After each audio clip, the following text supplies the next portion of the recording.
Hello, నేను VCS రావు. ప్రజలకు సేవ చేయడానికి మాత్రమే రాజకీయాలని ఉపయోగించేటువంటి నాయకులు చాలా తక్కువ ఉంటారు. అలాంటి వాళ్ళల్లో డాక్టర్ కామినేని శ్రీనివాస్ గారు ముందు వరుసలో ఉంటారు. సో ఎమ్మెల్యే అయినా కైకలూరు, ఆయనతో ఇంటరాక్ట్ అవుదాం. 100 రోజుల పరిపాలన ఏ విధంగా ఉంది, అలాగే కైకలూరుకు సంబంధించి విజన్ ఏంటనే తెలుసుకునే ప్రయత్నం చేద్దాం. సార్ నమస్తే. సో నిస్వార్థ సేవ చేయడానికి రాజకీయాల్లోకి వచ్చిన వాళ్ళల్లో చాలా తక్కువ మంది ఉంటారు. వాళ్ళలో మీ పేరు వినిపిస్తూ ఉంటుంది. రాజకీయాలు నాకు తెలిసినంతవరకు 80లో మీరు టీడీపీలోకి వచ్చినట్టున్నారు. తర్వాత చాలా కాలం దూరం అయ్యారు. ఎందుకని రాజకీయాలకు దూరం కాని కారణం ఏంటి? నేను తెలుగుదేశం పార్టీ పెట్టినప్పుడు దాంట్లో 82లో పెట్టినప్పుడు నేను జాయిన్ అయిన నెంబరు 84. నా తర్వాత కోవూరు ఎమ్మెల్యే కృష్ణబాబు జాయిన్ అయ్యాం ఇద్దరం. తర్వాత యాక్టివ్గానే ఉండి రామారావు ఆదరించి ఎమ్మెల్సీ ఇచ్చారు. ఆ తర్వాత నేను యాక్టివ్గానే ఉన్నా కానీ ఎక్కడ కంటెస్ట్ అనేది చేయలే. ఎమ్మెల్సీ రామారావు దగ్గరికి వెళ్ళి ఎమ్మెల్సీని అక్కడ వాడే భాష నాకు నచ్చక ఆయన డిజాల్వ్ చేస్తానంటే ఓన్లీ యాక్సెప్ట్ చేసి నేను చేసేయండి సార్ అన్నాను. మిగిలిన వాళ్ళందరూ పదవి పోతుంది అనుకున్నారు. నేనేమో కాదు, వాళ్ళు వాడే భాష అందరూ ఆయన చేసే మంచిని కూడా చెడుగా చిత్రీకరించారు వాళ్ళకున్న రాజకీయ అనుభవంతో చేసేమన్నారు. ఆ తర్వాత యాక్టివ్గా ఉన్నాను. అన్ని ఎలక్షన్లు మీటింగ్లకు మాత్రం వెళ్ళేవాడిని. ఎందుకంటే సొంతంగా ఆర్థికంగా మనం బలంగా లేకపోకుండా రాజకీయాలుకి మన ఆర్థికంగా దానికి సంబంధాలు ఉండకూడదు నేను స్ట్రాంగ్గా ఫీల్ అవుతా. అందుకని చేపల చెరువులు అవి చేస్తా ఆర్థికంగా నిలదొక్కోగలిగాను. కానీ ప్రతి ఎలక్షను, ఎమ్మెల్యే ఎలక్షన్ కానీ బుల్రావు గారు 7 సార్లు నుంచున్నారు. 7 సార్లు నేనే చీఫ్ ఎలక్షన్ ఏజెంట్ నాకు. అలా అలాగే రామారావుతోనూ చంద్రబాబు నాయుడు గారు అన్ని పార్టీలతోనూ నాకు సత్సంబంధాలు ఉన్నాయి. సో కరెక్ట్గా ఇక్కడే వివాదాస్పదం కాకుండా వివాద రహితునిగా అందరి వారిగా అన్ని పార్టీలకి ఏదైనా ఏదైనా రాజకీయ విమర్శలు తప్ప మేజర్ విమర్శలు రాకుండా ఉండడానికి మీరు పాటించే అంశాలు ఏంటి? ఒకటి, నేను నమ్మేది మంచి పేరు తెచ్చుకోవడానికి రాజకీయాల్లోకి రావాలి, అంతేగాని వేరే కారణాలతో రాకూడదు. మంచి పేరు ఎలా వస్తుంది? నిస్వార్థంగా చేయాలి. అమ్మో నా చొక్క మచ్చబడుతుందేమో అని భయం ఉండాలి. ఇప్పుడు నేను తెల్లబట్టలు వేసుకున్నాను, ఎక్కడ మచ్చబడుతుందో అని భయపడతాం. అలా క్యారెక్టర్ మీద కూడా మచ్చబడుకోకుండా పైగా నేను ఎవరి కోసం ఏదో చేసి విమర్శించ అన్ని కులాల్లో, అన్ని మతాల్లో, అన్ని పార్టీలో మంచివాళ్ళు చెడ్డాళ్ళు ఉంటారు. చెడ్డాళ్ళు నాకు తెలుసు మనసులో ఎవరు చెడ్డాళ్ళు, ఎవరు రాజకీయాల్లో వీళ్ళు ఎందుకున్నారు రాజకీయాలు అనిపించేవాళ్ళు కూడా. కానీ వాళ్ళకు కూడా నేనేమన్నాను, ఎందుకంటే నేను అంటం వలన ఒరిగేదేమీ లేదు. ఉరికినే మళ్ళీ వాళ్ళు కూడా నన్ను అంటారు ఏదో ఒకటి లేనిపోయింది. ఎందుకు వాళ్ళతో వివాదాలు ఎందుకు? నా మనసులో నాకు తెలుసు, నేను ఎంతవరకు ఎవరితో ఎలా ఉండాలో కూడా తెలుసు. సో మినిస్ట్రీ కూడా చేశారు, కీలకమైన మినిస్ట్రీ, పైగా వైద్య ఆరోగ్య శాఖ. అప్పుడు కూడా ఎలాంటి మచ్చ లేకుండా ఉన్నారు మీరు. సో చాలామంది మినిస్ట్రీ చేసిన వాళ్ళు ఎవరికైనా సరే ఏదో ఒకటి ఉందని చెప్పేసి, జగన్మోహన్ రెడ్డి గారు లేనిది కూడా ఉందని కొన్ని ఉన్నా కానీ సరే అలాంటి విమర్శలు వచ్చినాయి. సో మీరు ఆ రోజున మినిస్ట్రీగా ఉన్నప్పుడు ఎలా నిక్కచ్చిగా ఈ మానిటరింగ్ ఎలా చేశారు అధికారులు? నేను పబ్లిక్గానే మినిస్ట్రీకి ముందు కూడా నా రాజకీయ జీవితంలో నేను ఎవరి దగ్గర ₹1 తీసుకోనని నా భార్య బిడ్డల సాక్షిగా ప్రమాణం చేశాను. అందుకని అసలు ఆ ప్రసక్తే లేదు. అందరూ ఎవరు నా దగ్గర ఆ ప్రసక్తి కూడా తెచ్చేవారు కాదు, అసలు ఎవరు ధైర్యం కూడా చేసేవారు కాదు. కొన్ని సాక్షి పేపర్లో ఓసారి ఏదో మెట్టెక్ జోన్ మీద ఏదో వేస్తే పచ్చి అబద్ధం. నేను ఆ రోజే కాణిపాకం వెళ్ళి చేస్తానంటే నాకు ఒక బాగా సీనియర్ ఐపీఎస్ ఆఫీసరు, మీరు చేస్తే అందరికీ ఎంబ్రాసింగ్గా ఉంటుంది, ప్రతి వాళ్ళని అదే అంటారు, అందుకని మీరు ఎప్పుడైతే దిగిపోతారో అప్పుడు చేయండి అంటే, అందుకని దిగిపోయిన 24 గంటల్లో వెళ్ళి చేశాను. సో ఇప్పుడు మీకు అధికారులు కోఆపరేట్ చేస్తారు, ఎందుకంటే ఇప్పుడున్నటువంటి పరిస్థితుల్లో అసలు కరప్షన్ లేకుండా పరిపాలన అసాధ్యం అని అంటారు కదా. నేను సెలెక్ట్ చేసుకున్న అధికారులు కావాలని అలా చాలా బాగా పనిచేశారు. చిన్న చిన్న లోపాలు ఎక్కడైనా ఉంటాయి. నాకు తెలిసినంత వరకు నేను ఆపగలను, చేయగలను, కానీ నాకు తెలవకుండా జరిగేట్లోనూ ఆ డిపార్ట్మెంట్ అంతా మారిపోయింది అని నేను అలా చెప్పలేను. నా వరకు నేను ఉన్నాను. ఎక్కడ అనైతికత అనేది రాకూడదు, వాల్యూ బేస్డ్ పాలిటిక్స్, విలువలు పాటించాలి అనేది నాకు డెఫినెట్గా ఉంది. సో ఇప్పుడుండే రాజకీయాలు డబ్బులు లేనిది రాజకీయాలు నడవు. కానీ ఇలాంటి సమయంలో కూడా 2014లో మీరు ఎమ్మెల్యే అయ్యారు, మినిస్టర్ అయ్యారు. మళ్ళీ 2024లో సేమ్ అక్కడి నుంచే మళ్ళీ ఎమ్మెల్యే కాగలిగారు. ఎలా? డబ్బులు లేకుండా. డబ్బులు లేకుండా నాకు మీరు ఏం సాధించారు జీవితంలో అంటే, నేను సాధించింది మంచి స్నేహితులు ఉన్నారు నాకు చాలామంది. మనం ఏదైనా చెప్తే ఆ ఎదురాడు ఆలోచించాలి, ఇది మంచిగా కరెక్టా చేయొచ్చా చేయగలరు. నాకు అలాగదు, నేను చెబితే శ్రీనివాస్ మంచిదైతేనే చెప్తాడు నమ్మకంతో చేసేవాళ్ళు ఉన్నారు. వాళ్ళు ఎవరిని నేను ఎప్పుడు ఏం అడగకుండా, ఎలక్షన్లో కూడా నేను నోరు తెరిచి నేను నుంచుంటున్నాను అని. కానీ అందరి సహకారం ఉండబట్టే ఈ నిజాయితీగా ఉండి రాజకీయాలు చేయగలుగుతున్నారు. సో కైకలూరు లాంటి చోట రాజకీయాలు చేయటం అంటే అంత తేలిక కాదు అంటారు. కేవలం మీ ఫ్రెండ్షిప్ కారణంగానే ఇదంతా సాధించగలిగారా? ఫ్రెండ్స్ నాకు కైకలూరు బేసిక్గా ఉన్న వాళ్ళందరూ నన్ను అక్కడ చేపల చెరువులు ఎక్కువ. చేపల చెరువులు మొదలైంది అక్కడ కొల్లేట్లో మొదలైంది చేపలు వెంగళరావు టైంలో. ఆ తర్వాత నేను ఒక 30 ఏళ్ళు దానికి ఆంధ్రప్రదేశ్ ఫిష్ ఫార్మర్స్ అసోసియేషన్ ప్రెసిడెంట్గా ఉండి రాజకీయాలకు అతీతంగా ఆ అసోసియేషన్ నడిపాం. ఏ ఇబ్బంది వచ్చినా చేసాం. కైకలూరులో హయ్యెస్ట్ రాష్ట్రంలో ఎక్కడన్నా ఒక నియోజకవర్గంలో హయ్యెస్ట్ చెరువులు ఉన్నాయంటే కైకలూరు నియోజకవర్గం. అందుకని వాళ్ళ సపోర్ట్ ఉంది. అందరూ నన్ను ఒక కులంగా కానీ ఒక మతంగా కానీ చూడరు. అందరూ నాతో ఇష్టంగాను మర్యాదగా ఉంటారు. ఎందుకంటే ఎవరు ఎక్కడికి వచ్చినా నేను ఎవరితో అయినా సరే ఫోన్లో మాట్లాడి వాళ్ళు నమ్మకంగా చేస్తారు. నా ఫోన్లో 12,000 నెంబర్లు ఉన్నాయి. కరోనాలో ఏం చేయాలో తెలవక ఎక్కడికి బయటకు వెళ్ళాం. పొద్దున్న 50 సాయంత్రం 50 చేస్తే నాకు 4 నెలలు పట్టింది, రోజు 100 కాడి చేస్తే. అందుకని అంటే అంత సంబంధాలు ఎవరితో అయినా నేను ఫోన్లో మాట్లాడగలను. వాళ్ళు కూడా నా మాటని అంత నమ్ముతారు. నేను తప్పు చేయను, నా స్వార్థం ఉండదు. Only public. నాకు సొంతంగా ఏ వ్యాపారాలు లేవు చేపల చెరువులు తప్ప. నేను ఎందులోనూ పార్టిసిపేట్ చేయను వ్యాపారాలు. ఎవరితోనూ నాకు ఫైనాన్షియల్ డీలింగ్స్ కూడా ఉండవు. నేను ఎవరితోనూ ఫైనాన్స్ వాళ్ళ దగ్గర తీసుకోవడం వీళ్ళకి ఇస్తాం అట్లాంటివి ఏమి ఉండవు. ఫైనాన్షియల్ డీలింగ్స్ వీళ్ళన్నందుకు దూరంగా ఉంటాను. ఎవరినైనా ఆర్థిక సాయం అడిగితే టెంపరీగా ఏమైనా చేస్తానికి ప్రయత్నం చేస్తా, కానీ మిగిలిన ఎట్లో ప్రాణావసరం అయితే.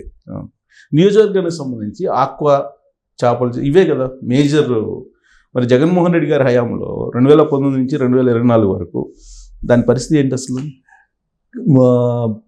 2018లో ప్లానింగ్ కలెక్టర్స్ మీటింగ్లో నాకు ఎంతో గర్వం ఏంటంటే 668 మండలాలు ఉంటే రూరల్ మండలాలు హయ్యెస్ట్ తలసరి ఆదాయం కలిదిండి మండలం. నెక్స్ట్ ఇంకా మళ్ళీ వేరేది కాదు, నెక్స్ట్ సెకండ్ కైకలూరు, కొంచెం మండవల్లి ముందేపల్లి అనుకున్నాయి. అక్కడ కొల్లేరు కొట్టేయటం, తర్వాత అక్కడ ముందేపల్లి ఎక్కువ వ్యవసాయం కాబట్టి అంత తలసరి ఆదాయం లేదు. ఈ ఆదాయం వస్తుందో పూర్తిగా రైతులదే బాధ్యత. ప్రభుత్వం వాళ్ళకి నీళ్లు కరెంటు చేపల చెరువులు తవ్వుకోవడానికి వెసులుబాటు చేస్తే బాగుండేది. నీళ్లు బాగా ఇచ్చాం, ఎత్తిపోతల పథకాలు పెట్టాం, ఎక్కడ ఏది కావాలంటే ఆ నీళ్ళు కొరత లేకుండా. కరెంటు స్వాతంత్రం వచ్చిన తర్వాత కైకలూరులో ఉన్నాయి 500 ట్రాన్స్ఫార్మర్లు అయితే నేను ఆ 4 ఏళ్లలో 1600 ట్రాన్స్ఫార్మర్ ఉచితంగా ఇచ్చాం. సో ఎవరికి పడితే వాళ్ళకి ట్రాన్స్ఫార్మర్లు, కరెంట్కి డీజిల్కి ఖర్చుకి సంబంధం లేదు, చాలా కష్టం. కరెంట్ అయితే మనిషి ఉండక్కర్లేదు, డీజిల్ ఇంజిన్కి మనిషి ఉండాలి, ఖరీదు ఎక్కువ, రిపేర్లు వస్తాయి దీనికి తక్కువ. అందుకని కరెంటు, పైగా ఈ రొయ్యలకి ఏరేటర్స్కి చాలా ఎక్కువ కరెంట్ కన్సంప్షన్. అందుకని వన్ ఆఫ్ ది హయ్యెస్ట్ 175 నియోజకవర్గాల్లో పవర్ సెక్టర్లో హయ్యెస్ట్ డెవలప్ చేసింది కైకలూరులో. ఒక 133 kV సబ్స్టేషన్ ఒకటి పెట్టి దాన్ని డబుల్ స్ట్రెంగ్త్ చేశారు. 4 సబ్స్టేషన్ అప్పుడే స్టార్ట్ చేశారు. సో కరెంటు 2 చెరువులు ఎవ్వరు ఒకసారి పర్మిషన్ చేసుకున్న తర్వాత ఈ ప్రభుత్వంలో ఇప్పుడు అందరూ రిపేర్ చేసుకోవాలన్నా వాళ్ళ దగ్గరికి వెళ్ళాలి, రాజకీయ నాయకుల దగ్గరికి వెళ్ళాలి, వాళ్ళకి ఏదో వాళ్ళని తృప్తిపరచాలి, అప్పుడు ఇవ్వాలి. వాళ్ళ చెరువు రిపేర్ చేసుకోవాలంటే జీవో తీసుకొచ్చాం, ఎవరిని అడగక్కర్లా, వాళ్ళకి ఎప్పుడు వీలైతే అప్పుడు చేసుకోవచ్చు అని పెట్టాం. ప్రజెంట్ కాదు, అప్పుడు కూడా నేను మంత్రిగా ఉండగా చంద్రబాబు నాయుడు గారు సస్టైనబుల్ ఫిషరీస్, ఆక్వాకల్చర్ సస్టైనబుల్ మీద ఒక కమిటీని వేసి, నాకు అనుభవం ఉంది కదా అని నేను హెల్త్ మినిస్టర్ అయినా ఆ కమిటీ చైర్మన్గా నన్ను పెట్టారు. చెప్తే ఆ రికమెండేషన్ ఇవన్నీ పెట్టాం. సో మధ్యలో ఒక డిజాస్టర్ వచ్చింది కదా జగన్మోహన్ రెడ్డి గారు వచ్చిన తర్వాత కరెంటు రేటు పెంచేశారు. చెరువులు అసలు తవ్విన చెరువులు ఎప్పటి నుంచో పర్మిషన్ ఉన్నాయి కూడా ఫ్రెష్గా అప్లై చేయమన్నారు, ఎవరూ చేయలే. రిపేర్ చేసుకోవాలన్నా వాళ్ళ దగ్గరికి వెళ్ళాలన్నారు. అన్నీ ఒక ఆ ఫ్రెండ్షిప్ అన్ని వ్యవస్థలతో ఎలా వాళ్ళు రాజకీయ క్రీడలు చేశారు, ఈ పరిశ్రమతో కూడా ఎక్కువ వాళ్ళని నాకు తెలుసు పెద్దవాళ్ళందరినీ పిలిచి వాళ్ళని అందరినీ లిటరల్లీ భయపెట్టేశారు. 4 డిపార్ట్మెంట్ ద్వారా pollution, electricity, labour, tax, GST, ఈ 4 డిపార్ట్మెంట్లు మీకు పంపిస్తాం. అందరూ ఒక భయంలో అందరూ వ్యాపారాలు చేసుకున్నారు, పెద్ద పెద్ద వ్యాపారస్తులు కూడా. ఇవాళ అందరూ స్వేచ్ఛగా ఎవరి కాళ్ళు చేసుకోగలుగుతున్నారు. తప్పకుండా కరెంటు ఇప్పుడు జగన్మోహన్ రెడ్డి గారు పెట్టిన దీనివల్ల ప్రామిస్ చేశారు, తప్పకుండా అమలు చేస్తారు. కాకపోతే ఇవాళ ఉన్న ఆర్థిక పరిస్థితుల్లో సడన్గా చేయాలంటే కాదు, ఒక్కొక్కటి చేసుకొస్తారు. తప్పకుండా అప్రాపరేట్ టైంలో కరెంట్, ఎందుకంటే చేపల రైతులు ఇప్పుడు నష్టపోతున్నారు, ఆ నష్టాల్లో ఎక్కువ కాలం ఉండలేరు. అందుకని వాళ్ళని లాభంలో తీసుకోవాలంటే ఒక్క ప్రభుత్వం చేయగలిగింది కరెంటు తక్కువకి ఇస్తే మనం ఎక్స్పోర్ట్స్ 64,000 కోట్లు ఉంది. దాని మీద మనకి బోల్డ్ కొన్ని లక్షల మంది బతుకుతున్నారు. జిఎస్టీ అన్నీ కూడా వస్తాయి, చాలా ట్యాక్స్ రూపంలో ఎక్కువ వస్తాయి, ట్యాక్స్లు ఎక్కువ వస్తాయి, మేతలకి వాటికి వీటికి అని. Export import duties, sales tax, GST అన్నీ వస్తాయి. సో కొల్లేరు ఇష్యూ ఇంకోటి ప్రధానంగా మీ కాన్స్టిట్యున్సీకి వచ్చేటప్పటికి ఆ కొల్లేరు ఇష్యూని ఎలా రిజాల్వ్ చేస్తారు? కొల్లేరు భూ అంతా గవర్నమెంట్ది. ఫారెస్ట్ డిపార్ట్మెంట్ 120 జీవో అని తీసుకొచ్చింది. అక్కడ కొన్ని వందల సంవత్సరాల నుంచి అక్కడ ప్రజలు ఐలాండ్స్లోనూ ఆ కొల్లేరు బెల్ట్ గ్రామాల్లో బతుకుతున్నారు. వాళ్ళ జీవనానికి అది తప్ప మార్గం లేదు. ఇవాళ పొల్యూట్ అయిపోయి న్యాచురల్ ఫిష్ ఏమి పెరగట్లే. అక్కడ పూర్వం అన్నీ దొరికాయి. కంకి రొయ్యని ఇంత పెద్ద రొయ్యలు ఉండి అలా చాలా దొరికాయి, నేల కనపడేది. వాళ్ళు పొల్యూషన్ అయిపోయి పైన చెరువులు, ఫ్యాక్టరీలు అన్నీ వచ్చి పొల్యూట్ అయిపోయిన తర్వాత వాళ్ళు వెంగళరావు గారు వాళ్ళకు ఒక చూపించారు, ఇలా చేస్తే చెరువులు ఆదాయం వస్తుంది. అక్కడే మొదలైంది ఆక్వాకల్చర్ రెవల్యూషన్. వాళ్ళు లాభం వచ్చిన తర్వాత అందరూ బయట తవ్వుతూ మొదలు పెట్టారు. అందుకని అక్కడ తవ్వారు, కొంచెం అడ్డదిడ్డంగా తవ్విన మాట నిజమే, కానీ దాన్ని రెగ్యులరైజ్ చేయాలి. కానీ అప్పుడు రాజశేఖర రెడ్డి గారు 120 జీవో వచ్చింది కాబట్టి సుప్రీంకోర్టు ఉంది కాబట్టి మొత్తం కొట్టేయమన్నారు. అప్పుడే ఒకసారి జీవోని సవరించి తగ్గించి కొందరు అక్కడ బతుకుతున్నారు కాబట్టి అక్కడ 6,400 ఎకరాలు సొసైటీకి ఇచ్చి బలవంతంగా పనికి వెళ్ళకపోతే పనిష్ చేసి కలెక్టర్లు తవ్విచ్చారు మనుషులతో. ఆ చెరువులు ఎగ్జామ్ చేసి సొంత 14,000 ఎకరాలు ఉన్నాయి. ఈ 20,000 ఎకరాలు ఎగ్జామ్ చేసి చెరువు కొల్లేరు చేసేసింటే పెద్ద ప్రాబ్లం ఉండేది కాదు. మొత్తం అన్నీ కొట్టేశారు. కొట్టి మళ్ళీ ఆయనే ఈ 5 నుంచి 3 తగ్గించాలని అసెంబ్లీలో తీర్మానం చేశారు. తర్వాత ఇది సొల్యూషన్ కాదు, ఎప్పటికప్పుడు వాళ్ళు తవ్వుకుంటున్నారు చెరువులు. ఏదో రకంగా కొన్ని రాజకీయ నాయకులు వాళ్ళు తవ్విస్తున్నారు, కానీ ఎవరికి ఓటు అయిపోతే వాళ్ళు వెళ్ళి వాళ్ళ బతుకులు ఎప్పుడు బానిస బతుకులుగానే ఉన్నాయి. కొల్లేరుకి శాశ్వత పరిష్కారం ఉంటే వాళ్ళు మిగిలిన చుట్టూ అంతా అభివృద్ధి చెందుతుంది. వాళ్ళు ఇంకా అలా వాళ్ళు చూస్తే చాలా బాధ అనిపిస్తుంది. వాళ్ళని చూస్తే ఆ లంకల్లో అక్కడ అన్ని కనీస అవసరాలు లేకుండా ఉన్నాయి. దానికి పర్మనెంట్ సొల్యూషన్ ఏంటంటే ఈ దాని మీద ఒక చంద్రబాబు నాయుడు గారిని అడిగితే కొల్లేరు అసెంబ్లీలో రెజల్యూషన్ పెట్టారు. పెద్దలు వెంకయ్యనాయుడు గారు, ప్రకాష్ జవదేకర్ గారు వీళ్ళందరూ వచ్చి చూసి పక్షులకి ఉండాలి, మనుషులు బతకాలి అని చెప్పి ఒక స్పెషల్ కమిటీని వేసి, ఎందుకంటే సుప్రీంకోర్టు కూడా కమిటీ కాకుండా పొలిటికల్ డిసిషన్ అయితే ఒప్పుకోదు. ఆ కమిటీ చూసి ఇలా ఫైనల్గా కేంద్ర ప్రభుత్వం ఇచ్చిందంటే reduce the Kolleru area by nearly 20,000 and redefine the borders and send the proposals అని 6 ఏళ్ళ నాడు పంపించింది. 20,000 తీసేస్తే ఈ 14,000 సొంత భూములు ఉన్నాడు బయటపడలేదు. లేకపోతే ఆడ జీవితాలు నాశనం అయిపోయినాయి. కాంపెన్సేషన్ ఇవ్వట్లా, అక్కడ ఏమీ చేసుకోలేరు, ఖాళీగా ఉండాలి. ఆ 14,000 ఎకరాలు అలాగే ఈ వెంగళరావు ఇచ్చిన ఈ 6,000 ఇంకా గ్రామ అవసరాలకి మంచినీళ్ళ చెరువులకి అవి వదిలేసి నడి కొల్లేరు ఒక దాదాపు 50,000 ఎకరాలు మనం కొల్లేరు లేక్గా ఉంచవచ్చు. వచ్చిన పైన వరద వచ్చినా కిందకు వస్తానికి చేసుకోవడానికి అది సరిపోతుంది. ఇప్పుడు సుప్రీంకోర్టు ఆర్డర్ పూర్తి స్థాయి ఇంప్లిమెంట్ అయిందా? ఇంప్లిమెంట్ చేయాలంటారా? అసలు రాష్ట్ర ప్రభుత్వం కేంద్రం నుంచి రాష్ట్రానికి redefine the borders and send the proposals అన్నారు. 5 ఏళ్ళు మాట్లాడిన నాయకుడు లేడు, అసలు ఎవరు మాట్లాడాలి దాని గురించి. ఊటిని వాళ్ళకి సబ్జెక్ట్ కూడా కొల్లేరు గురించి పూర్తి అవగాహన కూడా లేదు. ఇంతలోకి ఏమైంది, ఎవరో పర్యావరణం వెళ్ళి సుప్రీంకోర్టు స్టే ఇస్తారు. ఆ స్టే వెకేషన్ కూడా ప్రభుత్వం ప్రయత్నం చేయలేదు. ఇప్పుడు ప్రభుత్వం చిత్తశుద్ధితో చేస్తే మనం అన్ని చూపించి ఇక్కడ ఎలా ఉంది ఏంటి సుప్రీంకోర్టు ఇప్పుడు మూవ్ చేస్తున్నారు దాన్ని. మీరు ఇప్పుడు మూవ్ చేస్తున్నాం. డెఫినెట్ మాట్లాడారు సార్ చంద్రబాబు నాయుడు గారితో మాట్లాడాం, పవన్ కళ్యాణ్ గారితో మాట్లాడితే పవన్ కళ్యాణ్ గారు త్వరలోనే ఫారెస్ట్ డిపార్ట్మెంట్ వాళ్ళని పిలిపించి తప్పకుండా ఒక మీటింగ్ వేద్దాం, దానికి పర్మనెంట్ సొల్యూషన్ చూపించాలని ప్రభుత్వం చిత్తశుద్ధితో ఉంది. సో శాశ్వత పరిష్కారం చూపించబోతున్నారు కొల్లేరుకి. సో ఇక్కడ బుడమేరు పరిస్థితి ఏంటి సార్? బుడమేరు మొన్న జరిగిన వరదలు, బుడమేరు ఎప్పుడు పూర్వం బుడమేరు వచ్చి డైరెక్ట్గా ప్రతి ఏడాది గుడివాడ హనుమాన్ జంక్షన్ మధ్యలోంచి వచ్చి మునిగిపోయి అక్కడ రోడ్డు వచ్చి కొల్లేట్లో పడేది, కొల్లేరు మునిగిపోయేది. ఉప్పుటేరు తక్కువ కెపాసిటీ ఉంది, దాన్ని బుడమేరు డైవర్షన్ అని పెట్టి కృష్ణానదిలో డైవర్ట్ చేస్తాం మొదలుపెట్టిన తర్వాత ఒక 25 ఏళ్ళ నుంచి వరదలు లేవు. కానీ మన దురదృష్టం అది సిల్ట్ అవుతాం ఆ డైవర్షన్ కెనాలు. రెండు అదే టైంలో కృష్ణానదిలో కూడా 11 lakh క్యూసిక్స్ వెళ్తాంతో అక్కడికి నీళ్ళు వెళ్ళకోకుండా అన్నీ రాబట్టి విజయవాడ బ్రీచ్ అయిపోయి విజయవాడ టౌన్ మునిగిపోవటం, తర్వాత ఆ నీళ్ళన్నీ కొల్లేట్లోకి వచ్చి కొల్లేరు మునిగిపోవడం జరిగింది. సో ఇలాంటి సిచ్యువేషన్ మీరు ఎప్పుడైనా చూస్తారు సార్ మొత్తం మీ టెన్యూర్లో? ఫస్ట్ టైం బుడమేరు పూర్వం చూశాను, కానీ బుడమేరు ఇలా కట్టలు తెంచుకుని విజయవాడలో పడతాం ఫస్ట్ టైం.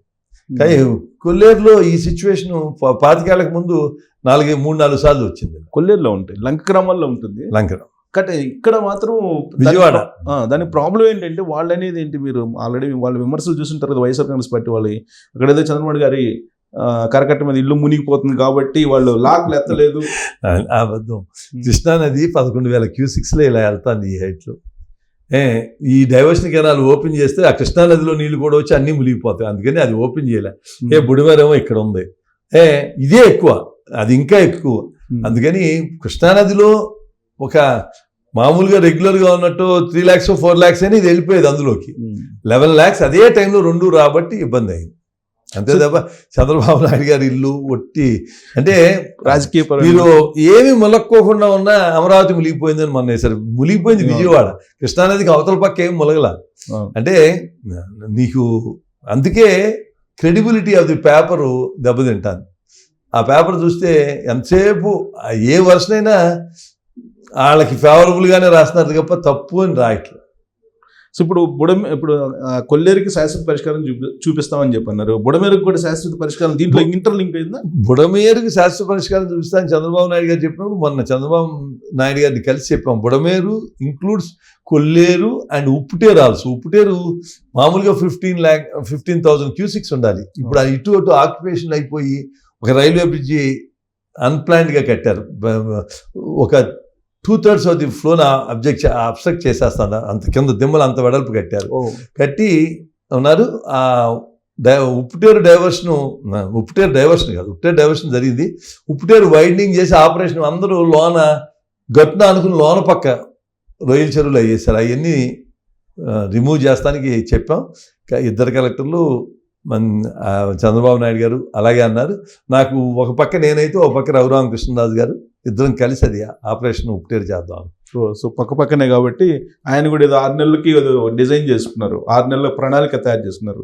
సో మీరు ఎలక్షన్ ముందు ఇచ్చిన హామీలు, తర్వాత ఎలక్షన్ తర్వాత మీరు గెలిచిన తర్వాత నియోజకవర్గానికి సంబంధించిన ప్రత్యేకమైన ప్రణాళిక తయారు చేశారు సార్.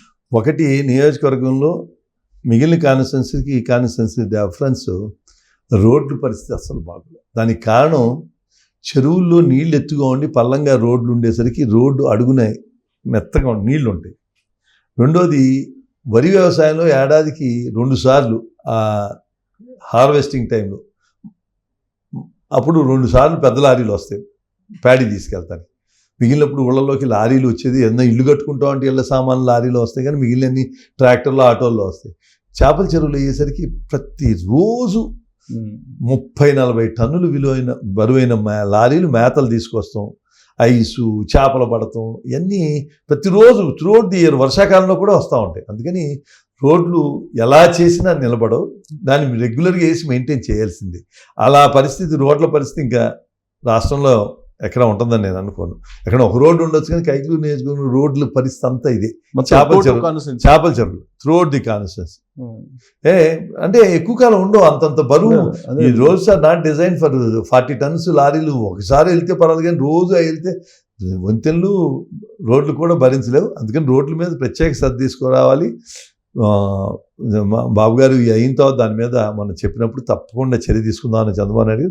అలాగే పెద్దలు వెంకయ్యనాయుడు గారి సహకారంతో ఢిల్లీ వెళ్ళి నేను నితిన్ గడ్కరీని గారిని అడిగి సిఆర్ఎఫ్ అని సెంట్రల్ రోడ్ ఫండ్ అని ఉంటుంది, అది కొంచెం మేజర్ రోడ్స్కి ఆ ఫండ్ తీసుకొచ్చి ఛాన్స్ పోతే సెంట్రల్ గవర్నమెంట్ మేజర్ రోడ్స్కి అలా పెడితే కొంచెం వాటికి స్టాండర్డ్స్ స్ట్రెంగ్త్ ఎక్కువగా ఉంటాయి.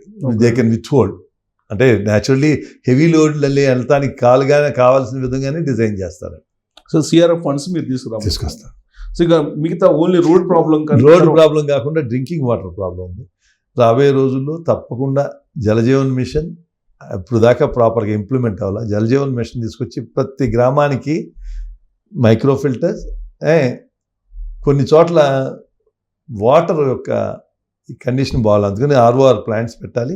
ఆర్ఓఆర్ ప్లాంట్ల వలన కొన్ని మైక్రో న్యూట్రియంట్స్ పోతాయి అనుకుంటే యాడ్ చేసి ఇచ్చేట్టు చేస్తానికి నేను నాకు స్నేహితుని అందరిని అడిగాను. వాళ్ళ కార్పొరేట్ సోషల్ రెస్పాన్సిబుల్ దాంట్లో ఉంది, ఫండ్ ఉంటుంది. ఆ సిఎస్ఆర్ ఫండ్లో వాళ్ళందరూ ఇస్తూ ఉన్నారు. అందుకని అన్ని గ్రామాలకి మంచి రోడ్లు, మంచినీళ్ళు. మూడోది డ్రైన్స్ అసలు ఎవరు ఏం చేయట్లే. కిక్కిస్ వచ్చేసి, గుర్రపు డెక్ వచ్చేసి ఎవరు పని చేయట్లే. కాంట్రాక్ట్ ఇచ్చి 49.9% లెస్కి వేస్తే వాళ్ళు ఏం చేస్తారు, వాళ్ళకి ఏం మిగులుతుంది అంటే చేస్తానికైతే వేసే టెండర్ కాదు. అందుకని నేను సొంతంగానే అందరినీ అడిగి రైతులు అందరం కలిసి 2 పంటలు కొని నేల మీద ఏమైందంటే మొత్తం గట్లన్నీ న్యాచురల్, ఎవరైనా పంటకాలం గట్టిన చెరువు గట్టు ఉండదు, ఎందుకంటే నీళ్లు పొల్యూట్ అవుతాయి. బట్ డ్రైన్ పక్కన ఆ గట్టు మీద వీళ్ళు గట్టు వేసుకుంటారు. ప్రతి వాళ్ళు అది 95% వేస్తారు అలా. దాని మీద కొబ్బరి చెట్లు పెడతారు. అందుకని ప్రొక్లైన్లు గట్ల మీద వెళ్ళే ప్రాంతమే లేదు. అందుకని ఒక పెద్ద పంట చేస్తే ఆ పంట మీద ప్రొక్లైన్ ఎక్కి తీసేసి మట్టి తీసి ఇటు అటు వేసేసి గుర్రపు డెక్క కిక్కేసి తీస్తే తప్ప ఇది సొల్యూషన్. అందుకని 2 చిన్నాట్లకి ఒక పంట, పెద్దాట్లకి ఒక పంట, 2 పంటలు దాదాపు 50 లక్షలు చిల్లర అవుతాయి. అవి చేయించేసి ఈ ప్రొక్లైన్ పెట్టి ప్రతి ఏడాది ఏ వర్షాకాలం వచ్చిన తర్వాత వర్షాకాలం వచ్చి మునిగిపోయేటప్పుడు వీళ్ళు చేస్తున్నారు. అప్పుడు గుర్రపు డెక్క కిక్కేసి తీస్తున్నారు. ప్రతి ఏడాది ఏప్రిల్ మేలో మొత్తం మెయిన్ డ్రైన్స్ ఒక 5 పెద్ద డ్రైన్స్ ఉన్నాయి, మైనర్ డ్రైన్స్ చాలా ఉన్నాయి. మెయిన్ డ్రైన్స్ 6 ఉన్నాయి. ఆ 6ని వీటిని కూడా తప్పకుండా ఈ పంటల మీద పెట్టి 2 పంటలు చేసి అన్నీ. ఇంకా కైకలూరులో పంటలు నష్టం రాకుండా ఊళ్ళు నష్టం, ఎప్పుడు వర్షాకాలం వచ్చినా రోడ్లు మునిగిపోతున్నాయి. ఆ డ్రైన్లో నీళ్ళు వెనక్కి తన్నేసి రోడ్లు మునిగిపోతున్నాయి, పొలాలు పాడైపోతున్నాయి, అందరికీ ఇబ్బంది వస్తుంది. అందుకని ఆ డ్రైన్లన్నీ బాగు చేయదలుచుకున్నాం. సో విజన్ లాగా ఇప్పుడు చంద్రబాబు గారు ఏం చెప్తున్నారు, 2029 విజన్ ఒకటి, 2047 ఒకటి. ఇప్పుడు మీరు కూడా కాన్స్టిట్యూన్సీ వైజ్ తయారు చేయమని చెప్పారు, అది తయారు చేస్తారా సార్ మీరు? 47 డెఫినెట్గా బాబు గారు, దాన్ని మోడీ గారు అందరూ ఇండియాని నెంబర్ 2 ఎకనామిక్ సిచ్యువేషన్కి అన్ని పేదరికం లేని దేశంగా నిర్మించాలని అనుకున్నారు. This great vision. వాళ్ళు మోడీ గారు, బాబు గారు వాళ్ళ విజన్. నేను కైకలూరు వరకు వాళ్ళు చేసేది దాంట్లో మా వంతు ఆ చిన్న సహకారం ఏమంటే మేము చేస్తాం. బట్ కైకలూరు నియోజకవర్గం వరకు నాకు ఇంత పెద్ద ఎత్తున అవకాశం ఇచ్చిన ప్రజలకి చేయాల్సిన బాధ్యత ఉంది కాబట్టి తప్పకుండా నేను చేయగలిగింది చేస్తాను. సార్ రీసెంట్గా మొత్తం ఎన్డీఏ ఎమ్మెల్యేలు సమావేశం పెట్టారు కదా చంద్రబాబు గారు, ఆ సందర్భంగా గ్రాఫ్లు కూడా ఇచ్చారని అన్నారు. ఇది ఎవరెవరి పర్ఫార్మెన్స్ ఎలా ఉంది అని ఇవ్వలేదా? ఇస్తారని మీ మీడియాలో చూసా కానీ అసలు ఎవరికి సంబంధించి ఎవరికి ఎవరు డైరెక్షన్ ఇచ్చారు కదా, కొంత దిశానిర్దేశం చేశారు కదా. లేదు, అందరూ ఇలా చెయ్యాలి, ఇలా చేయండి అని చెప్పారు.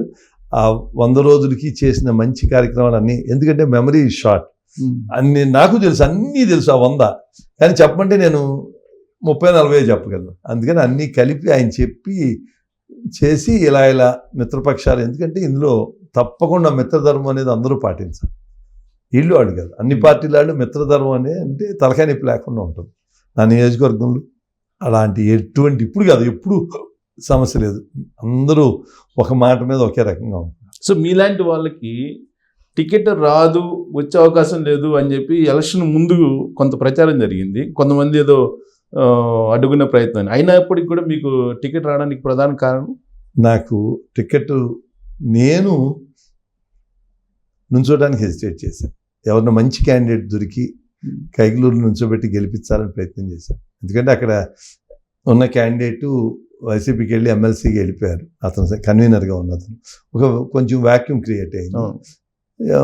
ఉన్నారు కానీ 3 పార్టీల్లో ముఖ్య నాయకులు అందరూ నాగేశ్వరరావు గారు, దొల నాగేశ్వరరావు ఉన్న ఆ ఎమ్మెల్యేని ఓడించాలి అంటే శ్రీనివాస్ గారు వస్తేనే సాధ్యం అవుతుంది, ఆయనకున్న ఆర్థిక బలం కానీ ఇంకోటి కానీ చూసి, అందుకని రావాలి అని అన్ని పార్టీలు అందరు నాయకులు టికెట్ ఆశించినాడు కూడా శ్రీనివాస్ గారు కాకపోతే మేము అని అన్నారు తప్ప శ్రీనివాస్ గారికి వద్దు మాకు ఇవ్వండి అని ఎవరు అన్నా. కాకపోతే ఇంకా బీజేపీ నేను బీజేపీలోనే ఉంటానని చెప్పా. బీజేపీ కలయికుంటేనే నేను నుంచునేవాడిని. కాకపోతే మనం ఇలా సాధ్యం కాదు కదా. ఆ కలయికి వచ్చిన తర్వాత అసలు ఎక్కడ నాకు కూడా విన్నబిలిటీ చూసి బీజేపీ కూడా డెఫినెట్గా రిలాక్స్ చేసి నాకు టికెట్ ఇచ్చింది. చాలా కాన్స్టిట్యున్సీల్లో బీజేపీ, జనసేన, తెలుగుదేశం పార్టీ మధ్య అభ్యర్థుల విషయంలో చాలా పోటీ జరిగింది. బట్ మీ విషయంలో ఏకగ్రీవంగా అన్ని పార్టీలు మిమ్మల్ని కావాలని ఎందుకు అనుకున్నారు? నాకు వ్యక్తిగతంగా బీజేపీలో అందరి నాయకులతో నాకు సత్సంబంధాలు ఉన్నాయి. పవన్ కళ్యాణ్ గారు నాతోనే చెప్పారు, కైకులూరు, పెడన, అవనిగడ్డ తీసుకుందాం, అది ఒక సర్క్యూట్గా చేసి ఆయనకి అభివృద్ధి చేయాలని ఉంది. కానీ నేను ఉన్న తర్వాత ఆయన కూడా అడగల. తెలుగుదేశంలో ఉన్న నాయకులందరూ 4 మండల పార్టీ పేరు ముఖ్య నాయకులు కూడా వాళ్ళ ఇంటర్నల్ మీటింగ్లో ఈ క్యాండిడేట్ ఓడించాలంటే శ్రీనివాస్ గారే రావాలని వాళ్ళు పెద్దవాళ్ళందరికీ వాళ్ళ రిపోర్ట్లు కానీ చెబుతుల్లో కానీ చెప్పారు. కానీ ఎలక్షన్ అయిన తర్వాత చూశాను, నేను కాదు ఎవరి నుంచున్నా గెలిచేవారు. మనకు తెలియదు అప్పుడు చిన్న పావునైనా పెద్ద కర్రతో కొట్టాలన్నారు. అందుకని నేను కావాలని కోరుకున్నారు తప్ప బట్ ఎవరైనా గెలిచేవారు. నేను ఎవరైనా సరే నేను నుంచున్నప్పుడు ఎంత కష్టపడ్డానో అంత కష్టపడి నాకేం లేదు. నాకు నా తదనంతరం నా పిల్లలు ఎవరు అక్కడికి వెళ్ళరు. నేను మంత్రిగా ఉంటే ముగ్గురు మగపిల్లలు ఒక అబ్బాయి ఒకసారి వచ్చాడు గుడికి. అక్కడ ఎవరు రారు, తర్వాత ఎవరు వెళ్ళరు. కానీ నాకు ఆ ప్రాంతం అంటే ప్రేమ, అక్కడ పెరిగాను, అక్కడ అభివృద్ధి చెందాను, నన్ను వాళ్ళు ఎంత గౌరవించారు. అందరూ ఇలా రాష్ట్రం వెనకబడిపోతుందనే దుగ్ధతోనే నేను రాజకీయాలకు వచ్చాను. సో ఇంత సౌమ్యంగా ఉంటారు కదా మీరు, వివాద రహితంగా ఉంటారు, ఎవరన్నా అనుకుంటారేమోనని చెప్పి ఆచితూచి మాడుతుంటారు. బట్ ఎందుకని నాగేశ్వరరావు గారిని సిఐడి చేత ఎంక్వైరీ చేపిస్తాను, 3 రౌడీలు ఉన్నారు వాళ్ళని బహిష్కరిస్తానని అన్నాడు. నేను ఉంటాను. నాగేశ్వరరావు గారు అంతకుముందు ఎమ్మెల్యే గారిని ఎంక్వైరీ చేస్తానంటే కొన్ని అనెథికల్ పనులు చేశారు. మట్టి దందా, గవర్నమెంట్ పూడికల్లో ల్యాండ్ ఎక్విజిషన్లోను, అలాగే అక్కడ ఒక స్థలం ఆయన సొంత లాభం కోసం గవర్నమెంట్ పంచాయతీ బిల్డింగ్లు కోలుగట్టి ఆయన స్థలం రోడ్డు మీదకి వచ్చేట్టు చేసుకున్నారు. ఈ 3 కార్యక్రమాలు డెఫినెట్గా తప్పు చేశారు. దాన్ని డెఫినెట్గా సిఐడి ఎంక్వైరీ కోరతా చేసి గవర్నమెంట్ ఇంకా అన్నీ సర్దుకుంటున్నప్పుడు మనం వెళ్ళి చంద్రబాబు నాయుడు గారికి ఇవాళ అప్పులు ఎన్ని ఉన్నాయో తెలుసుకోవడం కష్టంగా ఉంది. అంత కష్టపడతాను. ఇంతలోకి వరదలు వర్షాలు వచ్చినాయి. తప్పకుండా సిఐడి ఎంక్వైరీ కోరతాను డెఫినెట్గా. ఎందుకంటే రాజకీయాలు ఎవరికి శాశ్వతం కాదు, నాయకులు ఎవరు, రాష్ట్రం శాశ్వతం. నాగేశ్వరరావు ఆయన పర్మనెంట్, జగన్మోహన్ రెడ్డి గారు 30 ఏళ్ళు అనుకున్నా, ఈయన అలాగే ఆయన కానీ ఆయన కుటుంబం పర్మనెంట్ అని. కొడుకులు ఇన్వాల్వ్మెంట్ ప్రతి విషయంలో. ఇంకా నియోజకవర్గంలో నాయకులు ఎవ్వరు లేరు, వాళ్ళంతా నిమిత్త మాత్రులు. ఎవ్వరు అన్ని పోలీస్ స్టేషన్, అన్ని ఎంఆర్ఓ హౌస్లో ఆయన కానీ ఆయన కొడుకులు కానీ చెప్తేనే చేసేవారు. అలా ఫ్యామిలీ ఇన్వాల్వ్మెంట్ ఏంటి? వేసింది ఓటు ఎమ్మెల్యే గారికి, ఆయన చూసుకోవచ్చు. పిల్లలు కావాలంటే హెల్పింగ్ గాను మంచి చేయొచ్చు, కానీ ప్రతి విషయంలోనూ ఎవరిని చేయలేరు. రెండోది ఇలా ఫ్యామిలీ ఇన్వాల్వ్మెంట్ కాకుండా ఇలా అనైతిక పనులు. మూడోది దానికన్నా రౌడీల్ని ఎంప్లాయీస్ లాగా పెట్టుకుని జీతం ఇచ్చి వీళ్ళని పోస్టింగ్ పెట్టినా ఎవరిని పెట్టినా వీళ్ళు వెళ్ళి కొట్టేయటం, వాళ్ళే కేసు పెట్టి తీసుకోవడం. వాళ్ళు కొందరు దళితులు ఉన్నారు, వాళ్ళని పెట్టి వాళ్ళతో కొట్టించి వాళ్ళే కేసు పెట్టేయటం. అలా కైకలూరులో పోలీస్ స్టేషన్లో కొట్టిన వీడియోలు ఉన్నాయి. నేను అవన్నీ బయటపెట్టి అలా చేద్దామని కాదు, బట్ ఒక 3 అలా రౌడీజం చేశారు. వాళ్ళని డెఫినెట్గా వాళ్ళ మీద పీడీ యాక్ట్ పెట్టి డెఫినెట్గా వాళ్ళ మీద అట్లాంటి వాళ్ళు. ఎందుకంటే అధికారంలో ఉన్నాడు, ఇప్పుడు నా వెనకాల ఉన్నాళ్ళు కూడా అది చేస్తే నేను క్షమించను. అధికారం ఉంది కదా అని మనం చేస్తే రేపు అధికారం లేనప్పుడు ఏమవుతుంది? అందుకని అందరికీ తెలవాలి, అధికారం ఉన్నప్పుడు కళ్ళు నెత్తికెక్కకూడదు, మనం నేల విడిచి సాము చేయకూడదు. పద్ధతులు ఎప్పుడూ విన్నాడకూడదంటే వీళ్ళకి పనిష్మెంట్ జరిగితే కానీ అమ్మో అలా చేస్తే మన పరిస్థితి అది అవుతుందని అందరికీ భయం ఉంటుంది. సో మీరు బేసికల్గా డాక్టరు, సౌమ్యులు, ఇంత మంచితనం ఉన్నట్టు మీరు నాగేశ్వరరావు గారు లాంటి అగ్రెసివ్, యారగెంట్ అనేది అంటారు ఆయన గురించి. ప్లస్ ఆయన మాట్లాడేటప్పుడు ఏం మాట్లాడతారో ఆయనకి తెలియదు, అంత పరుషంగా కూడా మాట్లాడతారు, ఎదుటి వాళ్ళని నొప్పించేలాగా అంటారు. ఎలా భరించారు? నా జీవితంలో నా మీద ఆయన వాడిన భాష అసలు ఏ రాజకీయ నాయకుడు, ఏ పార్టీ వాళ్ళు కూడా వాడ. కానీ నేను ఒక్క మాట అనలేదు, అన్న కూడా. రాజకీయాల్లో నువ్వు నేనేమన్నా తప్పు చేస్తే తప్పు ఇప్పుడు నేను నాగేశ్వరి ఈ తప్పులు చేశారు అన్నాను, అంతేగాని నాగేశ్వరిని వ్యక్తిగతంగా వాళ్ళ కుటుంబం ఇన్వాల్వ్ అయింది అన్నాను. అది తప్పులేదు, రౌడీలు పెట్టి కొట్టించాను తప్పులేదు. నువ్వు అట్లాంటి వ్యవస్థ నాగేశ్వరరావు పర్సనల్ లైఫ్ ఆయన గురించి బూతు మాటలు మాట్లాడితే నీ మాట్లాడి మనకి మనసులో తృప్తి ఉండొచ్చు, కానీ అది పద్ధతి కాదు. ఎవరు ప్రజలు కూడా హర్షించరు. నేను ఏమి మాట్లాడకపోయేసరికి అందరికీ అర్థమైంది. ఆయన చాలా మీటింగ్లో మినిమం ఒక 50 సార్లు నన్ను ఎవ్వరు నా జీవితంలో ఎవ్వరు మాట నేను ఒక పోటీలో ఉండటానికి అది కూడా కారణం. ఏంటి ఇంత ఇలా ఉంటే నా మీద ఈ భాష వాడుతున్నాడు ఆయనకి ఒక కారణం, అదొకటే కాదు. దానికోసం వెళ్ళి ఈ వయసులో నేను ఇంత కష్టపడటం కాదు. రాష్ట్రం నాశనం అవుతున్న బాధ. ఇతను మిగిలిన వాళ్ళు అయితే ఓడిపోతారు లేదని, కానీ తర్వాత తెలిసింది ఎవరైనా ఓడిపోయేవాడిని. కానీ ఏమైనా సరే అతను రాజకీయాల్లో ఆఖరికి మీరు చూశారు కైకలూరు నియోజకవర్గంలో ఎప్పుడు 5,000 10,000 లోపే, ఆయన గెలిచింది కూడా 8,000. ఇవాళ 45,000 చిల్లరతో ఓడిపోయారంటే ఎమ్మెల్యేగా ఆడు ఏ రకంగా ఆడు చేసిన పని. ఇప్పుడేంటి జగన్మోహన్ రెడ్డి గారు ఓడిపోయారు, అన్ని చోట్ల ఓడిపోయారు కదా, అన్ని చోట్ల ఓడిపోయారు కాదు, మంచి చేసిన వాళ్ళకి అంత బ్యాడ్ లేదు. మంచాళ్ళు అని పేరున్న వాళ్ళకి ఓడిపోయారు. ఒకనొక సమయంలో రైతుల గురించి కూడా ఆయన ఉపయోగించినటువంటి పదజాలం వింటే మీకు ఏమనిపించింది? అసలు అంటే ఈ పదవి శాస్త్రం అనుకుని అసలు ఎవరిని మనుషులుగా చూడాల. ఆ నియోజకవర్గంలో చాలామంది నాయకులు పెద్దాళ్ళు ఉన్నారు. వాళ్ళందరినీ ఇప్పుడు బర్త్డే కేక్ కట్ చేస్తానికి వెళ్ళి అందరూ అంటే ఎవ్వరు లేదు, ఓన్లీ వన్, అందరూ అట్లా ఉండండి కేక్ కట్ చేయి. అసలు ఏంటిది? సమాజంలో మనం 10 మంది గౌరవిస్తే వాళ్ళు గౌరవిస్తారు, వాళ్ళు తప్పుకోవచ్చు. అలోన మనసులో బాధ ఉంటుంది కదా. అసలు ఒకళ్ళని ఎందుకు బాధ పెట్టాలి కారణం లేకుండా? 10 మందిని కలుపుకెళ్తే నువ్వు ఎమ్మెల్యేవే కదా, నీ విలువ నీకు ఉంటుంది. అలా ఉంటెద్దు పోకడిగా ఎవరిని లెక్క చేయకోకుండా పోనీ సమర్థులు అంటే ఏమి సమర్థులు కాదు, సిఐ ఎంఆర్ఓ తప్ప పైన ఎవరితో మాట్లాడే పరిస్థితి లేదు. ఎంతసేపు వీళ్ళతో మాట్లాడుతుంది అక్కడ ఏదో అంతవరకు చేశారు. కానీ ఒక సెక్రటరీ, ఒక ఐపీఎస్ ఐఏఎస్ వాళ్ళతో మాట్లాడి, మంత్రులతో అయితే వెళ్తే మాట్లాడి చేయొచ్చాము. కానీ నాకు ఈ పని కావాలని ఫోన్ చేసి చెప్పే పరిస్థితి ఎవరిదన్నూ లేదు. ఒక అవకాశం వచ్చింది, దాన్ని ఆయన సద్వినియోగం చేసుకోవాలి. సో ఇప్పుడు లెటర్ రాశారా సీఎం గారికి తన మీద సిఐడి ఎంక్వైరీ చేయండి అని? ఆల్రెడీ తెలుగుదేశం వాళ్ళు కూడా ఒక షార్ట్ షీట్ రిలీజ్ చేశారు పెట్టారు. కానీ ఇప్పుడు కొంచెం నేను కూడా ప్రిలిమినరీ ఎంక్వైరీ చేస్తున్నాను. ఆ ఎంక్వైరీ రిపోర్ట్ నేను చేసేది బేస్లెస్గా ఉండకూడదు. ప్రిలిమినరీ ఎంక్వైరీ జరుగుతుంది, ఏ తప్పులు జరిగినాయి అనేది.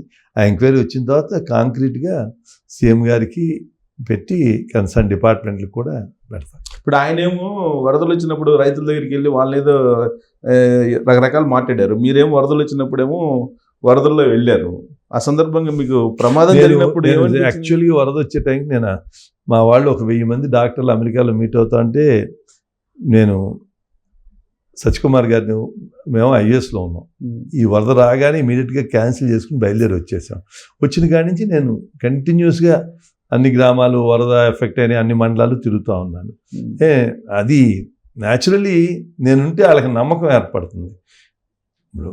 ఇప్పుడు పెద్దవాళ్ళు బాబు గారు వీళ్ళు చేశారంటే అన్ని పార్టీలు చేసినాయంటే అది రాష్ట్రంలో అందరు ప్రజలకి కాన్ఫిడెన్స్ వచ్చింది.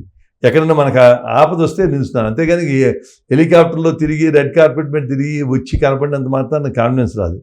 మీరు ఎందుకు సాహసం చేశారు ఆ వరదలో? సాహసం కాదు, నేను నీళ్ళల్లో ఆ ఊరు బాగా మునిగిపోయినాయి. 3 అడుగులు లోతు నీళ్లు, కార్లు వెళ్ళాం, ఒక వ్యాన్లో వెళ్తున్నాం, వెనకాల 10 మంది ఎక్కారు, ముందు 3 ఉన్నాం. వెనక చక్రం వెళ్ళేటప్పుడు ఒక 4 అడుగులు తూము ఈ చక్రం బరువుకి ఇరిగిపోయి చక్రం వెళ్ళేది 15 కిలోమీటర్ స్పీడ్ వెళ్ళేది, డెడ్ స్టాప్ అయినట్టు ఆపి ముందు చక్రం రైట్ ఇది దిగిపోయింది, ముందు చక్రం లేచింది. నాకు స్క్రాచ్ కూడా పడలే, ఏమి అస్సలు. కాకపోతే దిగలేకపోయాను, ఇట్లా వాలిపోయింది కదా, దాంట్లో దిగుతాం కష్టమైంది. ఏమనిపించింది అప్పుడు? ఏమనిపించలేదు, భయం అనిపించలేదు అస్సలు. ఏం పెద్ద 3 అడుగులు నీళ్లు, వెహికల్ ఆగినప్పుడు ఏం జరిగిందో తెలవలా, ఉలిక్కి పడ్డాం. కానీ తర్వాత అర్థమైపోయింది వెనక చక్రం అయింది, ముందు చక్రం లేచిందని. సరే, వరదల్లో మీరు ఒక రకంగా అది మీరు భయం లేదంటున్నారు కానీ భయపడలేదు ఆ టైంలో అని. బట్ అది వరదల్లో వెళ్ళడం, వాళ్ళ సహాయం చేయటం, అనేది అంటే అంత ప్రాణానికి కూడా తెగించి చేయటం అనేది అంత ప్రాణానికి తెగిస్తాం కాదు, కొంచెం కష్టమైంది. నేను అమెరికాలో ఉండగానే వరద అనగానే ముందు బుడమేర అలా పొంగుతాంది అనగానే పెదట్ల గాడి దగ్గర గుర్రపు డెక్కపోడు, అందుకని మా స్నేహితుల్ని చెప్పి వెళ్ళి మీరు ప్రక్లైన్ పెట్టి అక్కడ గుర్రపు డెక్క కిక్కిస అంతా తీసి క్లీన్ చేయకపోతే పెదట్ల గాడి పైన ఉన్న లంకలన్నీ మునిగిపోతాయని చేశారు. చేసిన తర్వాత ఉప్పుటేరు బ్రిడ్జ్ దగ్గర ఇవన్నీ మొత్తం వచ్చి నీళ్ళంతా కొల్లేరు పొంగిపోయిన తర్వాత ఉప్పుటేరు ద్వారా సముద్రంలోకి వెళ్ళాలి. ఉప్పుటేరు దగ్గర అంతకుముందే నేను రఘురామకృష్ణరాజు అనుకుని రైల్వే బ్రిడ్జ్ దగ్గర ఉన్నాయి తీయించేసాం అక్కడ అనుకుని 2 నెలల క్రితమే తీస్తాం అక్కడ. కానీ ఉప్పుటేరు బ్రిడ్జ్ దగ్గర తీలా బాగా ఒక 500 మీటర్లు గుర్రపు డెక్క అయి ఉన్నాయి. దాన్ని కిక్కిసా, దాన్ని చక్కగా ఒక లాంగ్ ప్రక్లైన్ తీసుకొచ్చి నాకు అలా చేస్తుందని కూడా తెలియదు, అంత పొడుగు బ్రిడ్జ్ మీద నుంచి ఇటుపక్క తీసేసి అటుపక్క వేసేసింది, అంత ఆ ఫ్లోలో కొట్టుకెళ్ళిపోయింది. అలా చేయబట్టి తొందరగా వరద తగ్గింది. నేను రఘురామకృష్ణరాజు గారు అక్కడే ఉన్నాం, 2 కలెక్టర్లు వెట్రి సెల్వి గారు అలాగే వెస్ట్ గోదావరి కలెక్టర్ గారు ఇద్దరు వచ్చి చూసి అందరూ అధికారులు కూడా చాలా బాగా పనిచేశారు. నేను అక్కడ చూస్తే విజయవాడ తర్వాత హైయెస్ట్ ఎఫెక్ట్ అయింది కైక్లూరు కొల్లేరు ప్రాంతం వాళ్ళకి. అందుకని పార్లమెంట్లో 4,000 కిట్ ఇస్తే భోజనాలు 3,500 కైక్లూరుకే ఇచ్చారు. చూస్తే ఎక్కడ చూసినా నీళ్లు, గడ్డి కూడా లేదు. పశువులు ఎలా బతుకుతాయని అని కలెక్టర్ గారికి ఫోన్ చేయగానే వితిన్ 12 అవర్స్లో 50 టన్స్ ఫీడ్ పంపించారు.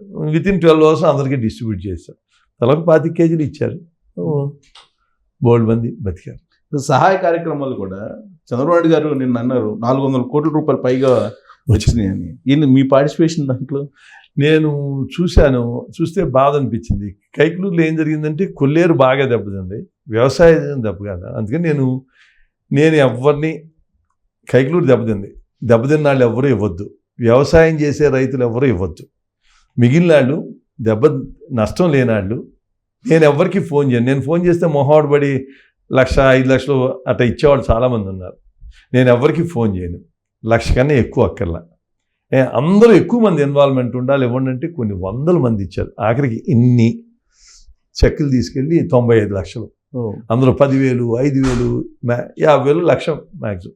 అట్లాంటి ఒక 250, 300 చెక్కులు వచ్చినాయి. అన్నీ తీసుకెళ్ళి ముఖ్యమంత్రి గారి సహాయ నిధికి ఇచ్చాము. సో ఇవన్నీ చేయడానికి మీకు ఎలా బ్యాక్ ఎండ్ ఉందా? బ్యాక్ ఎండ్ ఏం లేదు. అందరితో నాతో స్నేహంగా ఉంటారు. ఎవరైనా నా దగ్గరికి వచ్చి ఫ్రీగా మాట్లాడతారు. వాళ్ళకి చెప్పాను ఇలా ప్రెస్లో చెప్పాను, నేను ఎవరికి ఫోన్ చేయను, జరిగింది అక్కడ అన్యాయం. రేపు మనకు కూడా ఎప్పుడన్నా వస్తే మనకి అలా ఒకరికొకరు సహాయం చేసుకోవాలంటే చాలా బాగా రెస్పాండ్ అయ్యి ఇచ్చారు. అలా పెద్దాళ్ళు ఎవరు ఇవ్వద్దా, పెద్దాళ్ళు నేను ఫోన్ చేస్తే ఎక్కువ ఇస్తారు. వాళ్ళు 1,00,000 ఇచ్చారు. అన్ని గ్రామాల నుంచి వాళ్ళే పోగు చేసుకుని ఒక గ్రామం నుంచి 3 లక్షలు, 4 లక్షలు, ఒక 15-20 మంది కలిపి అలా తీసుకొచ్చి 95 లక్షలు. సో మీకైతే ఒక మంచి ఆలోచన వచ్చింది. దాన్ని ఇంప్లిమెంట్ చేయడానికి అయితే ఒక బ్యాక్ ఎండ్ అయితే ఉండాలిగా. బలోగానే ఎవరికాళ్ళు చేశారు, ఆయన పిలిపించారు చేయాలని. నేను అంటే ఈ దేశంలో నా నమ్మకం ఏంటి, చేసే పని మంచిది అయ్యి చేస్తున్న వాళ్ళ మీద నమ్మకం. అది నేనేమన్నా స్వార్థంగా ఇది చేస్తున్నానంటే నాకు ఎవరు చేసేవా నమ్మకం ఉంటే పని మంచిదైతే తప్పకుండా దాతలకు కొదవలేదు. ఏ స్థాయిలో ఆ స్థాయిలో చేస్తారు. దాన్ని పారదర్శకంగా చేయడానికి కూడా మనకు నమ్మకమైనటువంటి టీం అయితే ఉండాలి. టీం ప్రతిరోజు ఎవరెవరు ఇచ్చారో ఈ గ్రూపులు వాట్సాప్లో ఎవరెవరు ఎంత ఇచ్చారో వాళ్ళకి ఎంత కలెక్ట్ అయింది అనేది ప్రతిరోజు ఆ గ్రూపులు అన్నింటిలోకి వెళ్ళిపోయేది. సో ఇప్పుడు టెక్నాలజీ బాగా పెరిగింది. మీకు ఆ టెక్నాలజీ తోటి పోటీ పడే టీం ఉందా? టీం అంటే మా పిఎస్లు, మా పిఏలు మెసేజ్లు పెట్టేస్తారు అంతవరకు. హై టెక్నాలజీ ఇప్పుడు త్వరలో పెడదాం అనుకున్నాం, సోషల్ మీడియా కోసం ఒకరిని పెట్టాలి, లేకపోతే అవేర్నెస్ ఇంకా పెంచాలనుకుంటున్నాం. ఈవెన్ ఎలక్షన్ టైంలో కూడా మీరు బాగానే సోషల్ మీడియాని నాకు ఐఎమ్ నాట్ ఏదో ఫోను కొంతవరకు చేస్తా, కానీ నాకు ఒక 6 నెలల ముందు నాకు వాళ్ళు ఎవరో తెలియదు. వీళ్ళు వీళ్ళు ఒక 6గురు, అందరూ drawing yearly 25 to 30 lakhs salary draw చేసేవాళ్ళు 6గురు వచ్చి ఒక 2 months నా దగ్గర ఉండి నా క్యాండిడేచర్ అనౌన్స్ అవ్వకముందు వచ్చి వర్క్ చేశారు. క్యాండిడేచర్ అయిన తర్వాత నేను అవసరమైతే నుంచుంటుంది అనుకున్న రోజు నుంచి దాదాపు 2 months వాళ్ళు అక్కడే మా ఊళ్ళోనే ఉండి అన్ని రకాల నాకేమి వాళ్ళు సో నాకే మీకోసం రూపాయి ఖర్చు లేదు. మీకోసం ఫ్రీగా 6 వాళ్ళ వర్కింగ్ ఫ్రమ్ హోమ్ వాళ్ళు పని చేయాల్సింది చేస్తా, వాళ్ళ ఆఫీస్ పని నా పని కూడా చేసి పెట్టారు. సో మీరు ఫ్రీగా లభించింది డిజిటల్ ప్రమోషన్. జనరల్గా అయితే డిజిటల్ ప్లాట్ఫామ్ బాగా పనిచేసింది మన 2024, 2029లో ఇంకా అది మేజర్ రోల్ ప్లే చేయబోతుంది.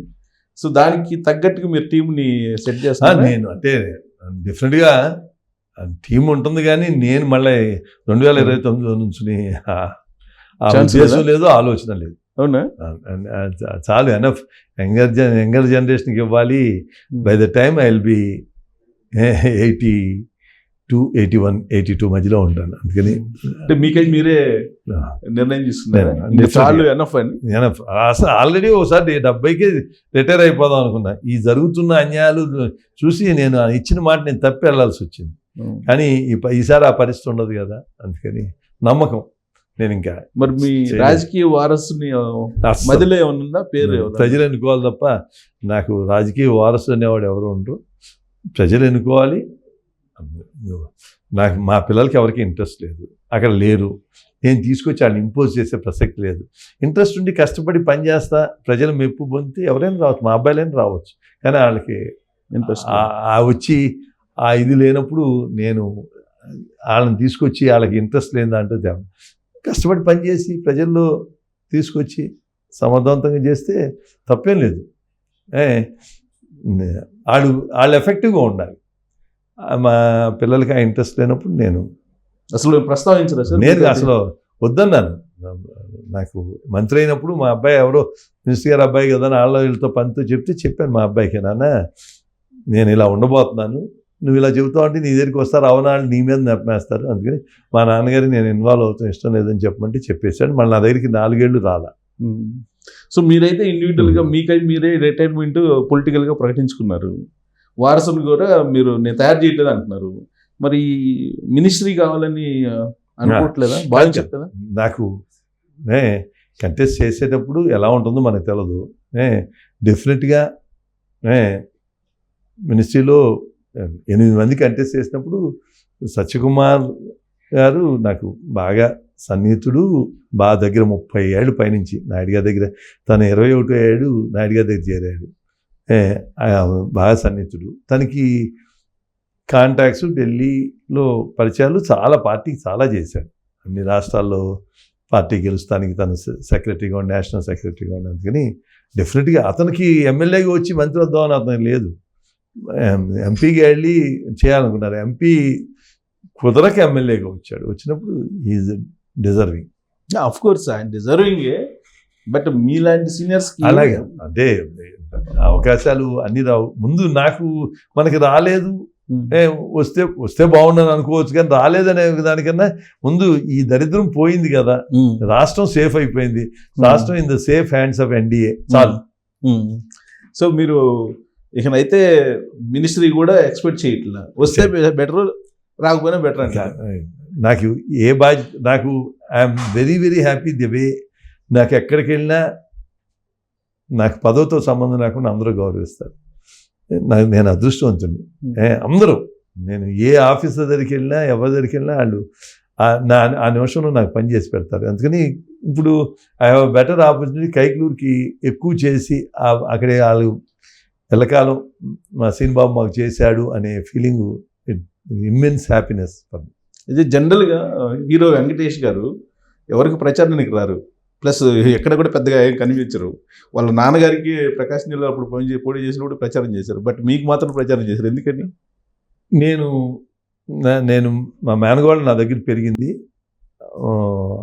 నేనే ఆ పెళ్లి చేశాను. అప్పటి నుంచి చాలా నన్ను సొంత వాళ్ళ అన్నయ్య ఎలాగో అలాగే నన్ను కుటుంబ సభ్యుల్లాగా చూస్తారు. సొంత కుటుంబ సభ్యుల్లాగా వాళ్ళ ఫ్యామిలీ కాకుండా చూసే మొదటి వ్యక్తిని నేను. అంత ఇష్టంగా ఉంటారు మొత్తం సురేష్ కానీ వెంకటేష్ కానీ. నేను అడగల, అవునా? నేను అసలు అడగలేదు. మా మేనగాళ్ళు కూడా అడగలేదు. మా మేనగాళ్ళు ఏది ఒక్కటి కూడా ఏమనుకుంటారు అడిగితే వెళ్ళలేనంటే అని. కానీ తనంతట తను నాన్నకి చేశాను, సినిమా కోసం నేను వెళ్తే బాగుంటుంది అని వాళ్ళు ఫోన్ చేశారు. నాకు అంతకన్నా ఆనందం లేదు. నేను అడగలేను, అడగకూడదు. అడిగి తను రాదంటే ఉంటుంది, వస్తే బాగుండని నా మనసులో ఉంది. కానీ నేను అడగల. వాళ్ళే ఫోన్ చేసి నేను వస్తారని ప్రోగ్రామ్ బ్రహ్మాండంగా చాలా బాగా జరిగింది. సో జనరల్గా ఎక్కడికి తొందరపడి అసలు రారాయన. అసలు నేను పెళ్ళే వాళ్ళకి 88, అంటే అది ఒక 22, 46 ఏళ్ళు అంతే. 46 ఏళ్ళు, అది 12, 36 ఏళ్ళు, 36 ఏళ్ళు. ఇవాళ దాకా వాళ్ళ ఇంట్లో ఒక్క ఫంక్షను, ఎంగేజ్మెంట్లు, ఫంక్షన్లు, పెళ్ళిళ్ళు వాటికి సినిమా హీరోలు వాళ్ళు వీళ్ళు వస్తుంది. కానీ స్టోరీ వాళ్ళు మాట్లాడటం, సినిమాలు డిస్కషన్స్, వాళ్ళ ఇంట్లో వెంకటేష్ ఇస్ వెరీ క్లియర్. తను ఫ్యామిలీ లైఫ్ వేరు, సినిమా లైఫ్ వేరు. అవన్నీ వచ్చి స్టూడియోలో కూర్చొని ఆడతాం, మాట్లాడతాడు. ఇంటికాడ ఎవరు, నేను ఇప్పుడు దాకా కొన్ని 1000 సార్లు వెళ్ళి ఉంటాయి ఇంటికి, నేను ఎప్పుడు ఎవరిని చూడాల. సినిమా ఇండస్ట్రీకి వచ్చేటప్పటికి ఎక్కువ ఎవరితో, మీకు ఏ ఫ్యామిలీతో బాగా రిలేషన్? నాకు ఆ పెద్ద ఆయన రామారావు ఉన్నప్పుడు తెలుసు. నాగేశ్వర ఫ్యామిలీలో అందరూ నాకు పరిచయం. కృష్ణ గారి ఫ్యామిలీ పరిచయం, ఆదిశేషరావు, కృష్ణ గారు ఆ జనరేషను. తర్వాత బాలకృష్ణ గారు, చిరంజీవి గారి ఫ్యామిలీ అందరూ దగ్గర, వెంకటేష్, నాగార్జున అందరూ నాకు. అంటే సోషల్ లైఫ్లో రాజకీయాలకు సంబంధం లేకుండా వీళ్ళందరితోనూ మొదటి నుంచి నా దగ్గర స్నేహితులు చాలామంది ప్రొడ్యూసర్లు, డైరెక్టర్లు ఉన్నారు. సో చిరంజీవి ఫ్యామిలీతో మంచి రేపో ఉంది. చాలా. చిరంజీవి గారు ట్రీట్స్ మీ లైక్ హిజ్ ఓన్ బ్రదర్. సరే, మీరు ప్రజారాజ్యం రిలేషన్ అది లేదంటే హ్యూమన్ రిలేషన్? మొదట అంత ముందే పరిచయం అయింది. బట్ ఆ ఉన్నప్పుడు అది చూసి ఆయన చాలా ఇప్పటికీ అలా అదే అభిమానంగా ఉంటారు. He treats me like his own brother. So ఇప్పుడు మొత్తం ఈ 100 days అయిపోయింది కదా. 100 days అయిపోయిన తర్వాత మీరు చూస్తే, మీరు ఏదైతే అనుకున్నారో చేయాలని, అది చేయగలమని హోప్స్ ఉన్నాయా? పూర్తిగా చేసామని లేదు, ఇంకా అన్నీ రోడ్లు వేయాలి, వర్షాకాలం అయిన తర్వాత వేస్తాం. డ్రైన్స్, జరగవలసిన నష్టం ఇప్పుడు జరిగింది, మళ్ళీ జరగకోకుండా చూడాలి. అలా అన్నిటికీ ప్లాన్ చేసుకుంటున్నాం. కొన్ని పనులు చేయగలిగాం కానీ అన్నీ చేసామని నేను చెప్పను. కానీ మేజర్గా జరుగుతున్నాయి కదా, ల్యాండ్ సీలింగు, ఈ అవన్నీ అట్లాంటి, ల్యాండ్ సీలింగ్ కాదు, ల్యాండ్ టైటిలింగ్ యాక్ట్, ఇట్లాంటివన్నీ మేజరు. లిక్కర్ పాలసీ మార్చారు, శాండ్ పాలసీ ఇంకా అవైలబిలిటీ లేదు. కానీ ఈ వరదలు తగ్గిన తర్వాత, శాండ్ వచ్చిన తర్వాత ఆ ప్రాబ్లం చెప్తుంది. అట్లా మోర్ దెన్ 100 things చేశారు. అవి ఉన్నాయి. పర్టికులర్లీ నా కాన్స్టిట్యుయెన్సీ తగింది రోడ్స్, డ్రైన్స్, కొల్లేరు, ఈ 3 మేజర్ ఇష్యూ. రఘురామకృష్ణరాజు మీరు ఇద్దరు పక్క పక్కన కాన్స్టిట్యున్సీలు కాబట్టి మీ ఇద్దరు షేర్ చేసుకుంటుంటారా? బాగా. నాకు ఆ కుటుంబం బాపిరాజు గారి కైకలూరు వస్తానికి మా నాన్నగారును బాపిరాజు గారి తండ్రి క్లోజ్ ఫ్రెండ్స్. మేము కుటుంబ నిమిత్తం పొలాలు అమ్మేటప్పుడు మేము, మా బాబాయ్ గారు, మా పొలాలు కృష్ణమూర్తిరాజు గారికి అమ్మాం. ఆ కారణంతోనే ఆయన కైకలూరు వచ్చారు. లేకపోతే వాళ్ళ కేసు, వాళ్ళ ఐబీవరం, వెస్ట్ గోదావరి. ఆ కారణంతో కైకలూరు రాబట్టి ఆ కారణంతో బాపిరాజు అక్కడ నుంచి ఉన్నాడు. అందుకని పెద్ద కొడుకు సత్యనారాయణ రాజు కృష్ణమూర్తిరాజు గారికి, ఆ సత్యనారాయణ రాజు పెళ్లి కొడుకు మా ఇంట్లో జరిగింది. వాళ్ళ అబ్బాయి రఘురామకృష్ణరాజు. అందుకని ఆ కుటుంబం చాలా సన్నిహితులు. సో మీరిద్దరు ఇప్పుడు ఈ 100 daysకి సంబంధించి మీరు మాట్లాడుకుంటే కనుక, మీరు ఇప్పుడు చెప్పిన దానికి 100 daysలో రఘురామకృష్ణరాజు గారు ఏమంటారంటే, ఇంకా దూకుడుగా వెళ్ళాలి, చంద్రబాబు గారు వెళ్ళట్లేదు అనేటువంటి ఒపీనియన్ తోటి ఉన్నారు కదా. రఘురామకృష్ణరాజు గారు ఆ కాన్స్టిట్యుయెన్సీ వరకు బాగా చేస్తున్నారు, డెవలప్మెంట్ అన్నీ చేసి. తను ఏదనుకుంటే అది అందరినీ ఒప్పించి, డ్రైన్స్, గీన్స్, ఈ రోడ్స్, అనాథరైజ్డ్ ఆక్యుపేషన్, కాలువగట్టు పక్కన మంచినీళ్ళ కాలువగట్టు కోళ్ళు పెడితే ఏమవుతుంది, ఆ వ్యర్థాలన్నీ దాంట్లో వేస్తారు. అవన్నీ అలాగే ఇల్లు కట్టేసి బాత్రూమ్లు అందులో పెట్టి, ఇట్లాంటి విషయాల్లో బాగా చేస్తున్నాడు. నా ఉద్దేశం బాబు గారు ఆచితూచి విషయం తెలుసుకుని వెళ్తున్నారు తప్ప సరిగ్గా చేయట్లేదని రఘురామకృష్ణరాజు కూడా అన్నారు. అంటే పనులు చేసే విషయంలో రఘురామకృష్ణరాజు గారిని మోడల్ బాబు గారు అన్నారు. ఆయన విషయంలో కొంచెం డిలే అయింది. బట్ ఇప్పుడు అన్ని ఎవిడెన్స్ దొరుకుతున్నాయి, అన్నీ వచ్చేస్తున్నాయి. తనకి పెట్టిన బాధ ఒక ఎంపీగా నేను అసలు ఎవరు ఇట్లా జరుగుతుందని కూడా ఊహించాల. చూస్తే ఆ బాధ నడవలేని పరిస్థితుల్లో కొట్టేసి ఇప్పుడు అన్నీ బయటకు వస్తున్నాయి కదా. అది తొందరగా చేయాలి కానీ బట్ పూర్తిగా ఎంక్వైరీ చేయకోకుండా హాఫ్ నాలెడ్జ్తో చేస్తాం కరెక్ట్ కాదు. డెఫినెట్గా ప్రభుత్వం రఘురామకృష్ణరాజు గారికి జరిగిన అన్యాయాన్ని కూలంకషంగానే చేసి మంచి చర్యలు తీసుకుంటుందని మీరు అంటున్నారు. ఇప్పుడు ఆల్రెడీ ప్రభుత్వం వచ్చి 3 నెలలు అయిపోయింది. ఇప్పుడు మనగా లిక్కర్ తీసుకోండి, వాసుదేవరెడ్డి, వెంకటరామరెడ్డి, వీళ్ళందరి కేసులు అసలు వాళ్ళు కూడా అరెస్ట్ చేయలేదు. ఆ లిక్కర్ కేసులు మనం రైడ్ చేసి మొత్తం ఏ డబ్బు ఎక్కడ ఏ లిస్ట్ ఎట్లా వెళ్ళిందో కనిపెట్టారు. ఇది బయటకు వస్తుంది. అలాగే ఆయన వెంకటరామరెడ్డి పారిపోయాడు, అక్కడ వెళ్ళిపోయాడు అన్నారు. ఆ పట్టుకుని తీసుకొచ్చి అరెస్ట్ చేశారు. లొంగిపోయాడు అంటున్నారు, అరెస్ట్ చేయలేదు. అంటే లొంగిపోయి వాళ్ళు లొంగిపోయి పైన వాళ్ళు ఎవరెవరు ఏం చెప్తే చేశారో చెప్తున్నారు. ఇప్పుడు చూడండి, బాంబే నటి గురించి వాళ్ళే చెప్పేశారు ఎవరెవరు ఎంత ఇన్వాల్వ్ అయింది అనేది. అలాగే రఘురామకృష్ణరాజు గారి దాంట్లో కూడా ఆఫీసర్లు అందరూ పోలీసులు చెప్పారు, కొట్టి అట్టా కాదు కొడతాం అని చెప్పి ఆ సిఐడి చీఫ్ వచ్చి ఇలా కొట్టాలని ఆఫీస్కి వచ్చి అలా ఇవన్నీ మీరు చూస్తున్నారు కదా. అంటే వాళ్ళ ఒపీనియన్ ఏంటంటే ఓవరాల్గా కనిపిస్తుంది, వాళ్ళకై వాళ్ళు వచ్చి ఏదైనా ఏదో తప్పు అయిపోయింది క్షమించండి అంతే తప్ప వీళ్ళ యాక్షన్ స్పీడ్గా లేదనేది కదా ప్రభుత్వం వైపు నుంచి. నేను అనుకోవటం స్పీడ్గా ఉండక్కర్లేదు, కాంక్రీట్గా ఉండాలి. ఆ కాంక్రీట్గానే వెళ్తున్నారు. డెఫినెట్గా స్పీడ్ అనేసరికి డెఫినెట్గా కొన్ని తప్పులు జరుగుతాయి, పొరపాట్లు జరుగుతాయి. కాంక్రీట్గా వెళ్ళి రియల్గా ఎవరైతే కల్పిట్స్ ఉన్నారో వాళ్ళనే పనిష్ చేయాలి, అంతే తప్ప సంబంధం లేని వాళ్ళని ఎక్కడ పనిష్ చేయట్లేదు. అంటే గత ప్రభుత్వం చూస్తే అరెస్టులు అనేవి లేకుండా ఇప్పటివరకు ఎవరిని అరెస్ట్ చేయలేదు కదా మీరు. ఇప్పుడు అక్కడ ఎలక్షన్ సందర్భంగా చివిరెడ్డి భాస్కర్ రెడ్డి వాళ్ళ అబ్బాయి రోహిత్ రెడ్డిది ఆయన అరెస్ట్ చేయలేదు, ముందస్తు బెయిల్ చేసుకొచ్చుకున్నాడు. తర్వాత వీళ్ళని అరెస్ట్ చేయలేదు, వీళ్ళు అంతే ముందస్తు బెయిల్కి విజయపాల్ వెళ్ళాడు. అందరూ వెళ్తున్నారు. నేను అనేది that is the legal system. నువ్వు శనివారం రాత్రి శుక్రవారం రాత్రి వెళ్ళి పడగొట్టేటోళ్ళు ఇవన్నీ శుక్రవారం రాత్రి పడగొట్టారంటే అది ఎక్కడన్నా రేరుగా యాదృచ్ఛికం అవచ్చు, కానీ అది వాళ్ళు కోర్టుకి వెళ్ళకోకుండా వాళ్ళకి న్యాచురల్ జస్టిస్ లేకుండా అవకాశం లేకుండా చేస్తాం అనమాట. వీళ్ళు అరెస్ట్ చంద్రబాబు నాయుడు గారిని అరెస్ట్ చేసినా ఎవరిని చేసినా అంతే శుక్రవారం శనివారం పొద్దున్న ఇలా అందరినీ చేసి అలా చేయకుండా వాళ్ళకే అవకాశం ఇవ్వాలి. కేసు ఇప్పుడు అవకాశం ఇచ్చే దాంట్లోనే కొన్ని అనుమానాలు ఉన్నాయి. ఇప్పుడు తెలుగుదేశం పార్టీ కేంద్ర కార్యాలయం మీద దాడి చేశారు, వాళ్ళు పేరు నాని వీళ్ళందరూ ఉన్నారు కనిపిస్తున్నారు మనకి. అతను జోగి రమేష్ కాదు, తెలుగుదేశం జోగి రమేష్ చంద్రబాబు నాయుడు గారి ఇంటికి వెళ్తాను. దీంట్లో ఈ అవినాష్ నందిగం సురేష్ ఉన్నాడు, అప్పిరెడ్డి ఉన్నాడు, వీళ్ళందరూ ఉన్నారు కదా. అందరూ వీళ్ళకి టైప్ చేసుకుంటున్నారు, వాళ్ళని అరెస్ట్ ఎందుకు చేయలేకపోతున్నారు అంటే అదే ఫాలోయింగ్ డ్యూ ప్రాసెస్ అంటే అదే. నేను democratic way, everybody has right. వాళ్ళు లీగల్ సిస్టమ్ వాళ్ళు వెళ్తున్నారు, వీళ్ళు వెళ్తున్నారు. అంతేగాని నీకు అధికారం ఉందని నీకు నిజం ప్రూవ్ అవ్వాలి, వాళ్ళకు కూడా అవకాశం ఇవ్వాలిగా. మనం అవకాశం ఇవ్వకుండా నీకు నమ్మకం ఉన్నా నీ కోపం ఉన్నాళ్ళని తీసుకొచ్చి జైల్లో పెట్టేసి ఇప్పుడు ఆ తప్పులు చేయబెట్టే కదా జగన్మోహన్ రెడ్డికి అంత 151 మధ్యలో 5 తీశారు జనాలు. చంద్రబాబు నాయుడు గారిని అరెస్టు కేసు లేదు, ఏమీ లేదు, తీసుకెళ్ళి 52 రోజులు ఊహించుకుంటేనే ఆ ఎండల్లో ఆ జైల్లో అసలు ఎలా సర్వైవ్ అయ్యారు. దానివల్లనే జనం ఈ రకంగా చేశారు. అనైతిక ప్రజా జీవితంలో ఏది చేసినా నేను కరెక్ట్ అనుకోవటం కాదు, మీరు కరెక్ట్ అనుకోవాలి, పబ్లిక్ కరెక్ట్ అనుకోవాలి. ఆ రకంగా చేయాలి. చంద్రబాబు నాయుడు గారు అలాగే చేస్తారు. కానీ వాళ్ళకి ముందస్తు బెయిల్ తీసుకొచ్చుకునే అవకాశాలు ఏమిటి ఇవన్నీ చూస్తుంటే కేంద్ర ప్రభుత్వం నుంచి ఏదో ఒత్తిడి ఉంది చంద్రబాబు గారి మీద అస్సలు అనే అనుమానం. చంద్రబాబు నాయుడు గారు 4వసారి ముఖ్యమంత్రి అయ్యారంటే ఆ రిస్ట్రెయింట్ ఉండబట్టి ప్రతిదీ ఆలోచించి ఏది చేయొచ్చు ఏది చేయకూడదు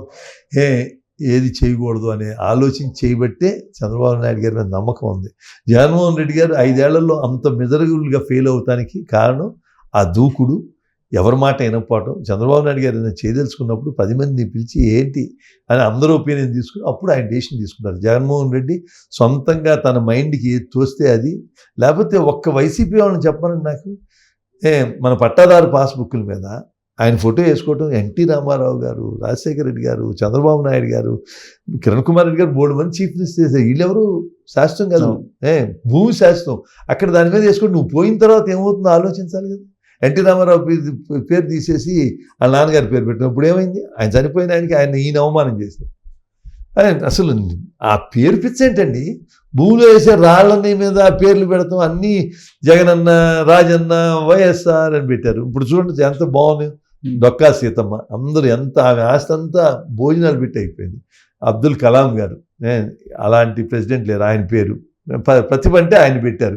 మధ్యాహ్నం భోజనానికి ఈమె పెట్టారు. చదువులకి ఎవరు ఈ రాష్ట్రంలో? టీచర్స్ డే ఎప్పుడు? సర్వేపల్లి రాధాకృష్ణ అని ఆయన పేరున ప్రతి ఇది చదువులకి ఇచ్చేదానికి పెట్టారు. నువ్వు అందరినీ గౌరవిస్తే నిన్ను అందరూ గౌరవిస్తారు. అంతా నేనే అంటే నువ్వే మిగులుతావు. కానీ ఇప్పుడు జగన్మోహన్ రెడ్డి గారు చేసినటువంటి అరాచకాలన్నీ మీరు చెప్తా ఉన్నారు. కానీ కేంద్రం నుంచి చంద్రబాబు నాయుడు గారికి పూర్తిగా ఈ అరెస్టుల విషయంలో కానీ, లేదంటే జగన్మోహన్ రెడ్డి బెయిల్ విషయంలో కానీ, లేదంటే అవినాష్ రెడ్డి సంబంధించినటువంటి కేసు వివేకానంద రెడ్డిది, ఆయన బెయిల్ మీద ఉన్నారు. ఇవన్నీ కూడా ఇప్పటికీ స్టిల్ జగన్మోహన్ రెడ్డి గారికి బీజేపీ పెద్దల సహకారం ఉంది, నరేంద్ర మోడీ గారి, అమిత్ షా ఏ సహకారం లేదు. డ్యూ ప్రాసెస్, వీళ్ళు లీగల్ సిస్టంలో ఉన్న లూప్ హోల్స్ను వాడుకుని చేస్తున్నారు. దాన్ని చేయలేకపోతే జగన్మోహన్ రెడ్డి గారు లాగా తీసుకెళ్ళి అరెస్ట్ చేసేసి లోన్ పెడతాం, అట్లా కాదు. డ్యూ ప్రాసెస్ ఉన్నారు. రాష్ట్రానికి జగన్మోహన్ రెడ్డి గారు ఉన్నది ఉంచినా ఇవాళ చాలా తేలిగ్గా ఉండేది ఎన్డీఏ ప్రభుత్వానికి, చంద్రబాబు నాయుడు గారికి, మోడీకి. ఆయన వెనక్కి వెళ్ళిపోయింది. అమరావతి 33,000 ఎకరాలు 3 పంటలు పాడేదాన్ని మొత్తం అమరావతిని ఒక అడవి చేశారు. ఇవాళ 400 ప్రొక్లైన్ డే అండ్ నైట్ పనిచేస్తే ఇంకా అవట్ల అడవిని తీస్తాం. 4 ఏళ్ళు అన్ని పిచ్చ మొక్కలు పెరిగిపోయినాయి. అది ఒక 15-20 అడుగులు. అదే ఇవన్నీ పోలవరం అలాగే ఉంటే బాగుండేది. ఆ డయాఫ్రమ్ వాల్ నాశనం అయిపోయింది. ఇప్పుడు మళ్ళా రీడ్ ఇచ్చేసి చేయాల్సి వస్తుంది. ఉన్నది అక్కడ ఆగలేదు, వెనక్కి వెళ్ళింది. అదే ఈ డిజాస్టర్ అంతటి కారణం మరి కేంద్రం పోలవరానికి 12,500 కోట్లు ఇచ్చింది. మొన్న బడ్జెట్లో అమరావతి 15,000 కోట్లు. మొన్న బడ్జెట్లో ఆంధ్రప్రదేశ్కి 53,000 కోట్ల రూపాయల విలువైన పనులు ఇచ్చింది, రోడ్లు కానీ ఇవి కానీ. మిగిలిన వాళ్ళు అందరూ అదేంటి అన్నారు. నిజంగా ఆంధ్ర ఇవాళ కావాలి, అవసరం. వెనకబడిపోతుంది, ముందున్న రాష్ట్రం వెనక్కి వెళ్తుంది. దాన్ని చేయొద్దునివ్వాలి, కేంద్రం ఇస్తుంది. ఇవన్నీ వీళ్ళు కేసులకు వెళ్లకుండా దాంట్లో చాలా పెద్ద కేసు, చాలామంది ఇన్వాల్వ్ అయ్యారు. అందరూ ఒకటి తర్వాత ఒకడు ప్లాన్డ్గా డిశ్చార్జ్ పిటిషన్ వేస్తాం. ఆ మెయిన్ కేసుకి వెళ్ళకోకుండా లీగల్ సిస్టంలో పూర్వం చీఫ్ జస్టిస్లు ఒక జడ్జిమెంట్ ఇచ్చారు. ఆర్థిక నేరగాళ్ళని రాజకీయంలో నేరాలు చేసిన 1 year లోపల జడ్జిమెంట్ అవ్వాలి. ఇచ్చిన 5 ఏళ్ళు అయింది, అవలేదు, జరగట్లేదు. జ్యుడిషియరీ కూడా చేయలేకపోతాను. జరగకపోవడానికి కారణం కాదు ఎవరు అంటే జరుగుతున్న మంచి బీజేపీ ఖాతాలో వేసి వేయకోకుండా చెడు వేస్తాం చాలా తప్పు. బీజేపీకి ఇందులో ఏమి సంబంధం? భారతదేశ న్యాయ చరిత్రలో 12 సంవత్సరాల పాటు బెయిల్ మీద ఉన్నాడు ఎవరైనా ఉన్నారా? జగన్మోహన్ రెడ్డి గారు తప్ప. లల్లూ ప్రసాద్ యాదవ్ గారు వీళ్ళందరూ ఉన్నారు, లేకుండా ఎవరు లేరు. ఉంటారు. వాళ్ళకి ఎలా లీగల్ సిస్టమ్ మార్చాలి? This is abuse of legal సిస్టంలో ఉన్న లూప్ హోల్స్ని పెట్టుకుని అబ్యూజ్ అన్నారు. మొన్న వాట్ ఈస్ దిస్? మొన్న సుప్రీంకోర్టు అంది, what is this, why are you continuously అని. This is not the way, మీరు చేయండి అని మళ్ళా చెప్పింది సుప్రీంకోర్టు. చెయ్యాలి, సుప్రీంకోర్టు చెప్తోంది. అయినప్పటికీ ఎక్కడికక్కడ వాళ్ళకి తలకి మించిన కేసులు ఉన్నాయి. ఇప్పుడు ఈ మొత్తం కేసు అన్నీ అవ్వాలంటే లక్షల్లో ఉన్నాయి కేసులు. జగన్మోహన్ రెడ్డిని ఒక్కటే టాప్ ప్రయారిటీ ఇచ్చి ఎలా చేస్తారు? మీరు అడగచ్చు, నేను చెప్పచ్చు, మనకి పలానా అయితే బాగుండని. జగన్మోహన్ రెడ్డి అంటే చాలామంది ఉన్నారు, అందరికీ ఒకే రకంగా ట్రీట్ చేయాలి. జగన్మోహన్ రెడ్డికి ఫాస్ట్ ట్రాక్ ఒక్కడి కోసం పెట్టలేరు కదా. కానీ ఇక్కడ చంద్రబాబు నాయుడు గారిని అరెస్ట్ చేసినప్పుడు కూడా నేను లండన్లో ఉన్నాను, లంజాల నుంచి పోలీసులు ఎత్తుకుపోయారు ఆయన్ని, పైన బీజేపీ వాళ్ళు ఉన్నారు అన్నారు జగన్మోహన్ రెడ్డి గారు. ఇప్పుడు లడ్డు విషయంలో బీజేపీ వాళ్ళు బోర్డు మెంబర్స్ ఉన్నారు, వాళ్ళ మంత్రులు సిఫారసు చేసిన వాళ్ళు నేను ఇచ్చాను, నాదే ఉంది అని చెప్పి అంటున్నారు. ఇప్పుడు కూడా మీరు రెస్పాండ్ ఎందుకు గారు? బీజేపీ సిఫార్సు ఎవరిచ్చారో ఏంటో నాకు తెలియదు, కానీ తిరుపతి లడ్డూలో మీరు ఏలెత్తి చూపగలిగితే తిరుపతిలో ఉన్నాళ్ళు 3 చైర్మన్, ఈఓ, జేఈఓ, 2 జేఈఓలు, ఈ 4 తప్ప బోర్డు మెంబర్లో మేబీ అక్కడే ఉండి తిరుపతి టౌన్లో ఉండి పెద్ద అంటూ ఇన్వాల్వ్ అయ్యేవాళ్ళు కొందరు ఉన్నారు. వాళ్ళ పాత్ర ఏమన్నా ఉందేమో కానీ దీన్ని బోర్డు మెంబర్లు అందరికీ ఏంటంటే బోర్డు మెంబర్లు అది లోకల్గా ఉన్న వాళ్ళకి ఏం జరుగుతుందో తెలుస్తుంది, బయట బోర్డు మెంబర్లకి ఆ మీటింగ్కి వెళ్తారు, ఆ మీటింగ్లో మాట్లాడతారు, వచ్చేస్తారు. వాళ్ళకి ఈ నెయ్యి క్వాలిటీ ఇవన్నీ ఉన్నాయి. ఒకటి క్లారిటీ అండి మిగిలిన ఒకళ్ళు బంగారం తక్కువ కమ్ముతుందంటే ఏంటి, ప్రాణావసరం ఉన్నారు, దొంగ అయినా అయి ఉండాలి, చిన్న క్వాంటిటీ కాబట్టి. ఈ నెయ్యి లేని రేటు తక్కువకి అవుతుందంటే దొంగ నెయ్యి అయి ఉండాలి, అంత క్వాంటిటీ దొంగతనం దొరకదు. Adulteration simple. నువ్వు ప్రపంచంలో లేని ధరకు నువ్వు నెయ్యి తెచ్చిస్తావు అంటే అది నెయ్యి కాదు, ప్యూర్ నెయ్యి కాదు, సంథింగ్ ఎల్స్. ఆ సింపుల్ లాజిక్. కానీ అందుకని దీంట్లో డెఫినెట్గా ఈ కొన్ని రిలాక్సేషన్ ఎవరు అందులో బోర్డు మెంబర్లు చేయాలి. రిలాక్సేషన్ డెఫినెట్గా 3 ఏళ్ళ ఎక్స్పీరియన్స్, ఏడాది 4 లక్షల లీటర్లు అక్కర్లేదు రద్దు. అలాగే 250 కోట్లు టర్న్ ఓవర్ ఉండాలి, 150 తగ్గించేయటం. ప్రతిదీ అంటే ఆ ఏఆర్ డైరీకి ఏమి ఉన్నాయో ఆ స్పెసిఫికేషన్కి వీళ్ళు రిలాక్స్ చేశారు, అది తప్పు. సో వాళ్ళకి కావాల్సిన డైరీలకి రిలాక్సేషన్ ఇచ్చుకున్నారు, దానికి సంబంధించి తీర్మానం చేశారు. ఆ తీర్మానం మీద ఖచ్చితంగా బీజేపీకి సంబంధించినటువంటి బోర్డు మెంబర్స్ కూడా సంతకాలు పెట్టారు అనేది వాళ్ళు అనేది వైఎస్ఆర్ కాంగ్రెస్ పార్టీ వాళ్ళు. ఎవరున్నా ఆ తీర్మానాలు ప్రొసీజర్ ఏం జరిగిందో నాకు తెలియదు. ఈ తీర్మానాలు బోర్డులో పెట్టారా లేకపోతే వాళ్ళు డిస్కషన్ పిలిచి వాళ్ళు చేశారా నాకు తెలియదు. అవన్నీ I don't think they coming to board. ఈ రిలాక్సేషన్ ఇవన్నీ ఈవో అండ్ చైర్మన్ వాళ్ళ డిస్కషన్లో వాళ్ళు మాట్లాడుకుంది. బోర్డులో అవన్నీ కాదు.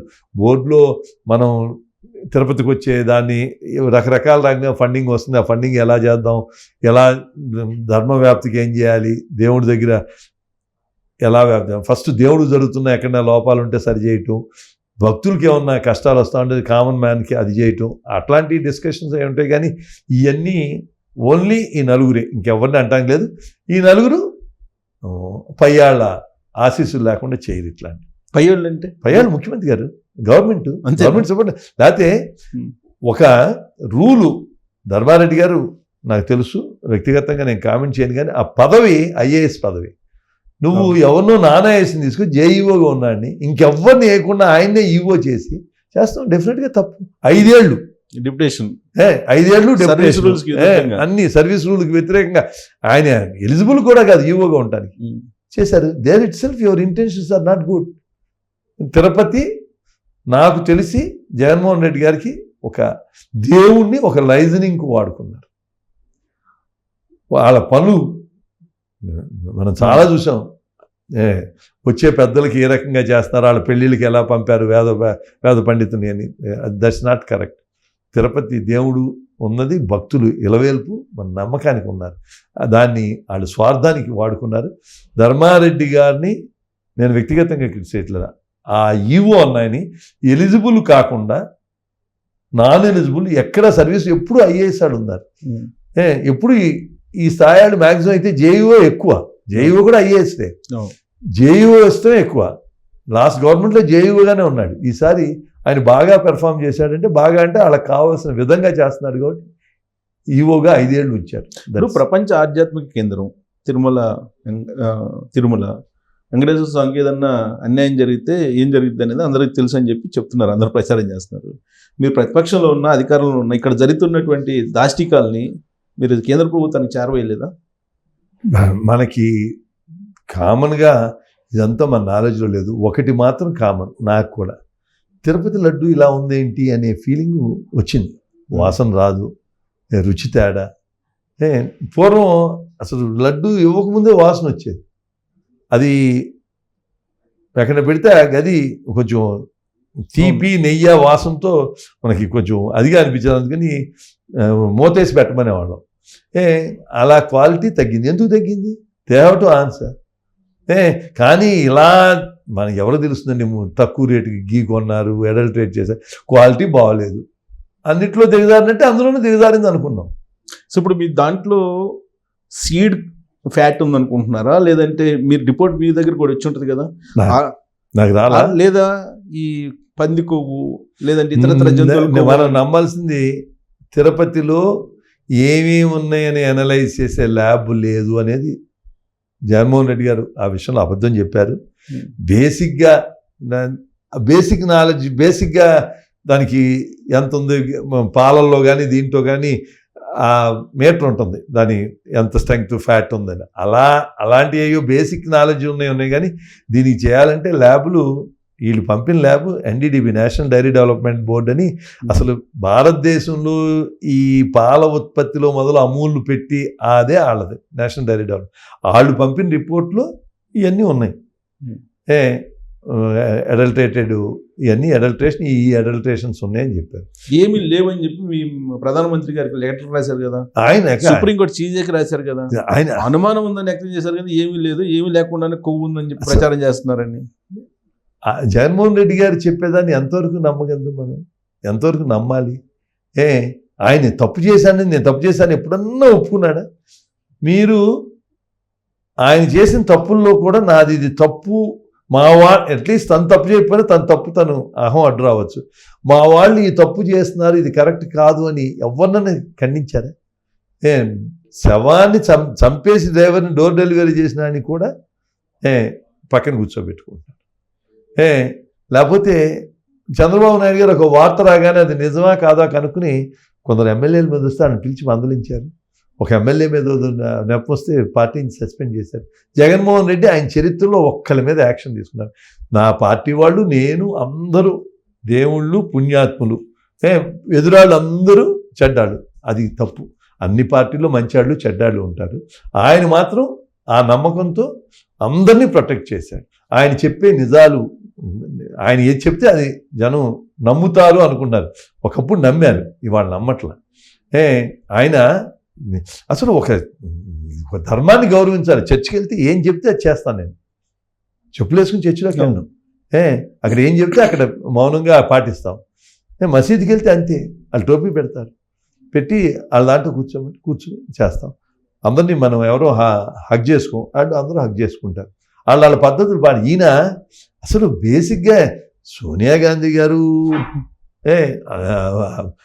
అబ్దుల్ కలాం గారు వచ్చి సంతకం పెడితే నేను సంతకం పెట్టను అనే మాట, డిక్లరేషన్ సంతకం పెట్టనని ఎంత అహం అండి. 2009లో ఒకసారి పెట్టారట ఎవరు, జగన్మోహన్ రెడ్డి గారు. 2009లో అప్పటికి ఆయన సీఎం కాదు కదా, బట్ సీఎం అయిన తర్వాత దాన్ని కాదు బలేవారు రాజశేఖర రెడ్డి గారు ఆ గవర్నమెంట్లో పెడతాం కదా. చంద్రబాబు నాయుడు గారి టైంలో బాగా గొడవైంది. చంద్రబాబు నాయుడు గారు ఈ కాంట్రవర్సీ ఎక్కువ వద్దని ఆయన దాన్ని ఎక్కువ దూరం తీసుకెళ్ళరు. ఏది జనంలో అతి చేసామనే ఫీలింగ్ వస్తానికి చంద్రబాబు నాయుడు గారికి ఇష్టం ఉండదు. అందుకని కానీ 2014-18 మధ్యలో పెట్టకుండానే వెళ్ళాడు. నేను పెట్టను, ఏం చేస్తారో చేయండి, వెళ్ళిపోయాడు. మొండాడు రాజు కన్నా గొప్పాడు. సో ఇప్పుడు పరిస్థితి ఏంటి మరి? ఇలా తిరుమల వెళ్తున్నారు ఆయన, ఏ ఉద్దేశంతో వెళ్తున్నట్టు తిరుమలకి? ఆయన మీకు ఊరికినే ఆయన ఈ వచ్చిన దీనికి దాన్ని ఏం చేయాలో అర్థం కాక వెళ్తున్నారు. వెళ్తాం నిజంగా ఈ టైంలో నాకు ప్రజల సెంటిమెంటు, అందరినీ దేవాలయాలకు వెళ్ళమన్నారు. అందరినీ దేవాలయాలకు ఏం చూస్తూ ఏంటి, ఎవడికి భక్తి ఉంటే వాడు ఆ రోజు దేవుడి దగ్గరికి వెళ్తారు. అందరూ వెళ్ళి మీరు దేవాలయాలకు వెళ్ళారు. న్యాచురల్ ఏమవుతుంది, వాళ్ళు వెళ్ళిన దేవాలయాలను మర్నాడు వీళ్ళందరూ వెళ్ళి శుద్ధి చేస్తారు. అందరూ అక్కడ క్లీన్ చేస్తారు. చూడండి, మీరు చూస్తారు. పైగా నాకు ఏంటంటే, నువ్వు అనుకుని నేను ఆ డేట్కి వెళ్తున్నాను, అదే టైంలో చీఫ్ జస్టిస్ ఆఫ్ ఇండియా వస్తున్నారు ఇవాళ సాయంత్రం. రాష్ట్రాన్ని ఎన్ని రకాల దిగజారుస్తూ కాకుండా దేశంలో కూడా దిగజార్చి ఇవాళ కూడా ఏమీ రాకుండా చూస్తున్నారు. రాష్ట్రానికన్నా మంచి జరుగుతాను సంతోషించట్లా. రాష్ట్రానికి కేంద్ర ప్రభుత్వం 53,000 కోట్లు ఇచ్చిందని అభినందించట్లా. రాష్ట్రపతి పాలన పెట్టాలన్నారు. అందుకని ఆయన విధానమే కరెక్ట్ కాదు. రాజకీయాల్లో ఈజ్ ఏ కలుపు మొక్క. కానీ మీరు అంటున్నారు, బట్ మోడీ గారు, అమిత్ షా గారు ఇప్పటికి కూడా ఆయన సపోర్ట్ చేస్తున్నారు నమ్మేవాళ్ళు ఆంధ్రప్రదేశ్లో చాలా మంది ఉన్నారు. మీరు కాదన్న ప్రతి విషయం మోడీ గారు, అమిత్ షా గారు ప్రతి విషయంలోనూ వాళ్ళు ఎక్స్ప్లెనేషన్ ఇవ్వక్కర్లేదు. వాళ్ళు ఎక్కడ వాళ్ళు లక్ష్మణ్ రేఖలు దాటలేదు కాబట్టి మూడోసారి, ఎక్కడ లక్ష్మణ్ రేఖలు దాటుకోకుండా ప్రజలకు మంచి పాలన ఇచ్చారు కాబట్టి మూడోసారి ఎన్నుకున్నారు. ఈయన ప్రతి విషయంలోనూ ఎక్కడ న్యాయం, ఆయనకి అసలు లక్ష్మణ రేఖే లేదు. ఎంతవరకైనా చేసేయచ్చు, ఏదైనా చేసేయచ్చు, ఏం మాట్లాడినా పర్వాలేదు. ఎవరన్నా ఒక్కళ్ళు నమ్మారండి చంద్రబాబు నాయుడు గారు రాష్ట్రం నాకు సంబంధం లేదంటే? ఒక్కడు నమ్మాడా? నమ్మకపోవచ్చు, కానీ బీజేపీ వాళ్ళు మీరు చెప్తున్నాడు కదా ఆయన. బీజేపీ వాళ్ళు కాదు, బీజేపీ వాళ్ళు ఏమనుకున్నారు నాకు తెలిసి హైయెస్ట్ సోర్స్ ఆఫ్ ఇన్ఫర్మేషన్లో మోడీ గారు చాలా అప్సెట్ అయ్యారు ఆ టైంలో చంద్రబాబు నాయుడు. ఎందుకంటే సరిగ్గా ఆయన ప్రిస్టేజియస్గా చేసుకుని మన G20 దేశాల సమావేశం ఢిల్లీలో జరుగుతుంది. టోటల్ మీడియా అంతా వాట్ ఈస్ దిస్ అని ఎవరికైనా అనిపిస్తుంది ఈ టైంలో అవసరం అని. కానీ నేనేం అఫీషియల్గా మోడీ నాకు తెలిసిందే ఆ టైంలో ఆయన డెఫినెట్గా ఏంటి అరాజకం ఈ టైంలో దేశానికి మంచి జరుగుతుంది. చంద్రబాబు నాయుడు గారు అరెస్ట్ వల్ల చంద్రబాబు నాయుడు గారికి నష్టం, తెలుగుదేశానికి నష్టం, ఆయనకి చెబుతూ వచ్చింది. జగన్మోహన్ రెడ్డికి పైశాచికి ఆనందం రావచ్చు, కానీ దేశానికి వచ్చిన లాభం ఏంటండి? G20 ఎంత ప్రిస్టేజ్గా తీసుకుని దాన్ని అంత స్పాయిల్ చేశాడు ఆయన. ఇవన్నీ ఊరికినే ప్రజలు అనుకునే నిజాలు కాదు. మరి ఎందుకని ఇప్పుడు అట్లీస్ట్ ఖండించవచ్చు కదా. ఇప్పుడు ఆయన లెటర్ రాశారు, మా పార్టీ అధ్యక్షుడు డెలిబరేట్గా ప్రెస్ కాన్ఫరెన్స్ పెట్టి ఖండించి వాళ్ళ మీద చర్యలు తీసుకోమని డిపార్ట్మెంట్ చెబితే డిపార్ట్మెంట్ వాళ్ళ మీద నోటీస్ ఇచ్చింది. పార్టీ అధ్యక్షుడు పెద్ద దాంట్లో పార్టీ రన్ బై గవర్నమెంట్. రేపు వచ్చిన తర్వాత రిపోర్ట్ వచ్చి సిట్ రిపోర్ట్ వచ్చిన తర్వాత ఏం చేయాలో డెఫినెట్గా వాళ్ళు చేస్తారు. సార్ విచిత్రమైన పరిణామం ఏంటంటే ఇప్పుడు కేసీఆర్ గారు బాగాలేకపోతే ట్వీట్ చేశారు, తర్వాత షర్మిల గారిని అప్పుడు అది అరెస్ట్ చేస్తే తెలంగాణలో ఉన్నప్పుడు దాని మీద కూడా రియాక్ట్ అయ్యారు ప్రైమ్ మినిస్టర్ గారు, మోడీ గారు. కానీ ఇప్పుడు లెటర్ రాశారు కదా, ఆ లెటర్ మీద అయినా స్పందించాలి కదా. అట్లీస్ట్ 8 పేజీలు లెటర్ రాశారు కదా ప్రధానమంత్రికి. మనం ఏమనుకున్నా తీసి చెత్తబుట్లో వేశారు, చెత్త కాబట్టి అని మనం అనుకుంటాం కాదు కదా. అఫీషియల్ గా పిఎం ఆఫీస్ పంపించినప్పుడు ఫ్యాక్ట్స్ ఏంటో తెలవాలి కదా. రిప్లై కాదు ఇప్పుడు వీళ్ళు చెప్పినా వాళ్ళు చెప్పినా the facts will be proved. SIT వేశారు కదా, ఆ ఇన్వెస్టిగేషన్ వచ్చిన తర్వాత డెఫినెట్గా కేంద్రం కూడా స్పందిస్తుంది. డెఫినెట్గా వాళ్ళకు కూడా చాలా నమ్మకం. కానీ దీని మీదనే ఇప్పుడు బీజేపీలో భిన్నాభిప్రాయాలు ఉన్నాయి కదా. అస్సలు మా అధ్యక్షురాలు జగన్మోహన్ రెడ్డి డిక్లరేషన్ ఇచ్చేళ్ళాలన్నారు. భానుప్రకాష్ రెడ్డి వెళ్ళి అక్కడ అందరూ కలిసి రిప్రజెంట్ చేశారు, మేము అడ్డుకుంటా ఉన్నారు. అలాగే ఈ అడల్ట్రేషన్ జరిగిందనేది బీజేపీ వాళ్ళందరూ నమ్ముతున్నారు. నమ్ముతాం కాదు, నేను అన్నది ఒకటే కారణం, ఇంక వేరే అక్కర్లా. నువ్వు లేని రేటుకి ఎలా ఇస్తున్నారు? It's adulteration. దొంగతనం అంత క్వాంటిటీ దొంగతనం చేసి ఎవడో ప్రాణావసరానికి అమ్ముకోవటం కాదు, అంత క్వాంటిటీ ఎవరో అమ్ముకోరు. ఏమన్నా చిన్నదే ఒక స్థలం అమ్ముకున్నారంటే తగ్గించి అమ్మ. అడల్ట్రేషన్ జరిగిన మాట మీరు అన్నట్టు వాస్తవం ఉండొచ్చు, కానీ adulteration A type of adulteration అనేది కదా ఇప్పుడు చర్చ నడుస్తుంది. అదొకటైతే ఈ రిపోర్ట్ నేను నమ్మట్లేదని మీ పార్టీకి సంబంధించినట్టు ఐవీఆర్ కృష్ణారావు గారు సీనియర్ IAS కామెంట్ చేశారు కదా. మీ పార్టీలో భిన్నాభిప్రాయాలు ఒక పార్టీలో ఒకళ్ళు ఏదో చేశారని అది పార్టీకి అందరికీ ఆపాదిస్తాం కరెక్ట్గా. పార్టీలో మెజారిటీ ఉన్నారు, అధ్యక్షురాలు ఈజ్ మా రాష్ట్రంలో ఉన్న దాని మీద ఎవరైనా ఏదైనా మాట్లాడచ్చు. But the final version what ever వాళ్ళ అధ్యక్షురాలు గారు దగ్గుపాటి పురంధేశ్వరి గారు ఏమి చెబితే అది ఫైనల్. ఐవీఆర్ కృష్ణారావు గారు ఈఓగా చేశారు, చీఫ్ సెక్రటరీగా చేశారు.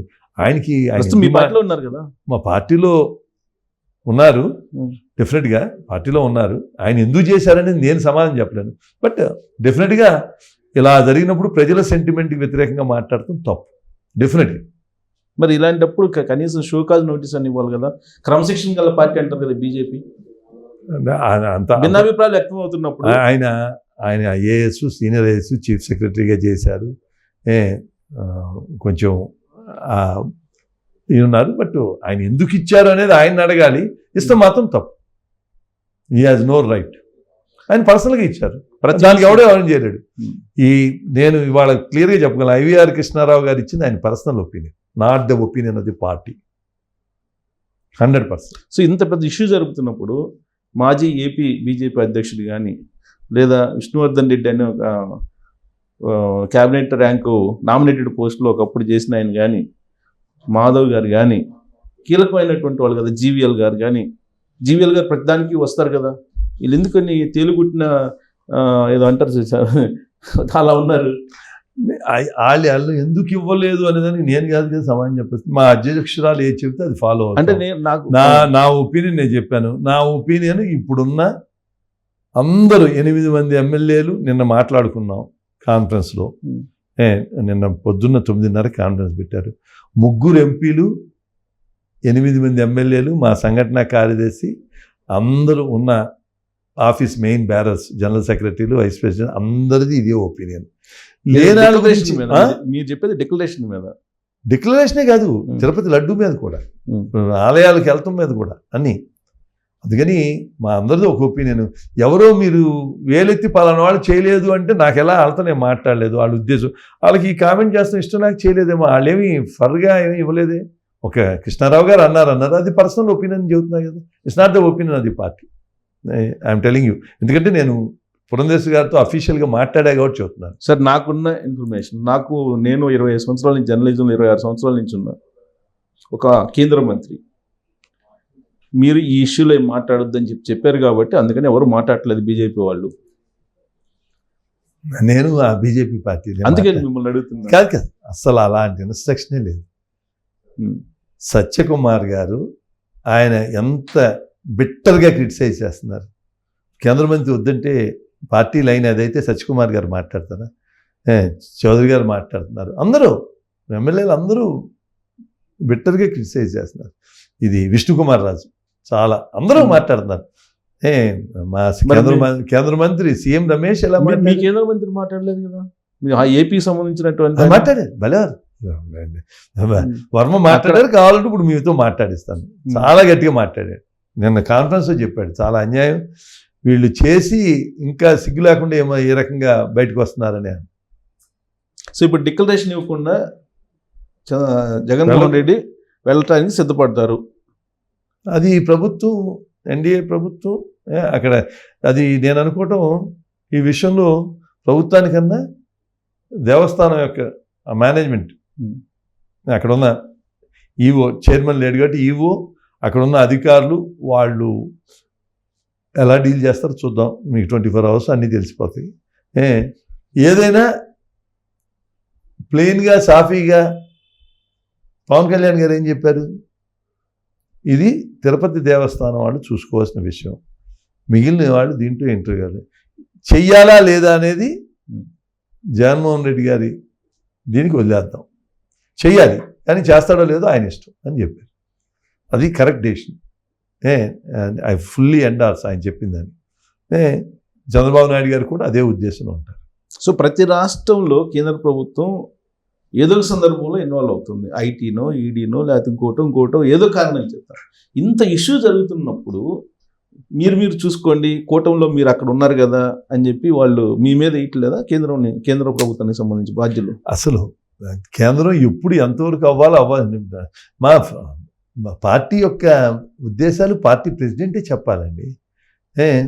నడ్డా గారు కేటగారిగా పార్టీ ప్రెసిడెంట్ ప్లస్ హెల్త్ మినిస్టర్గా ఉండి ఆయన క్లియర్గా చెప్పారు, చాలా ప్రెస్కు చెప్పారు, ఎంక్వైరీ ఆర్డర్ ఇచ్చారు, వాళ్ళ మీద ఏఆర్ ఫుడ్స్ మీద వాళ్ళని ఏఆర్ డైరీ మీద చేశారు. అందుకని మనం అసలు 1% కూడా మీకు అనుమానం అక్కర్లేదు.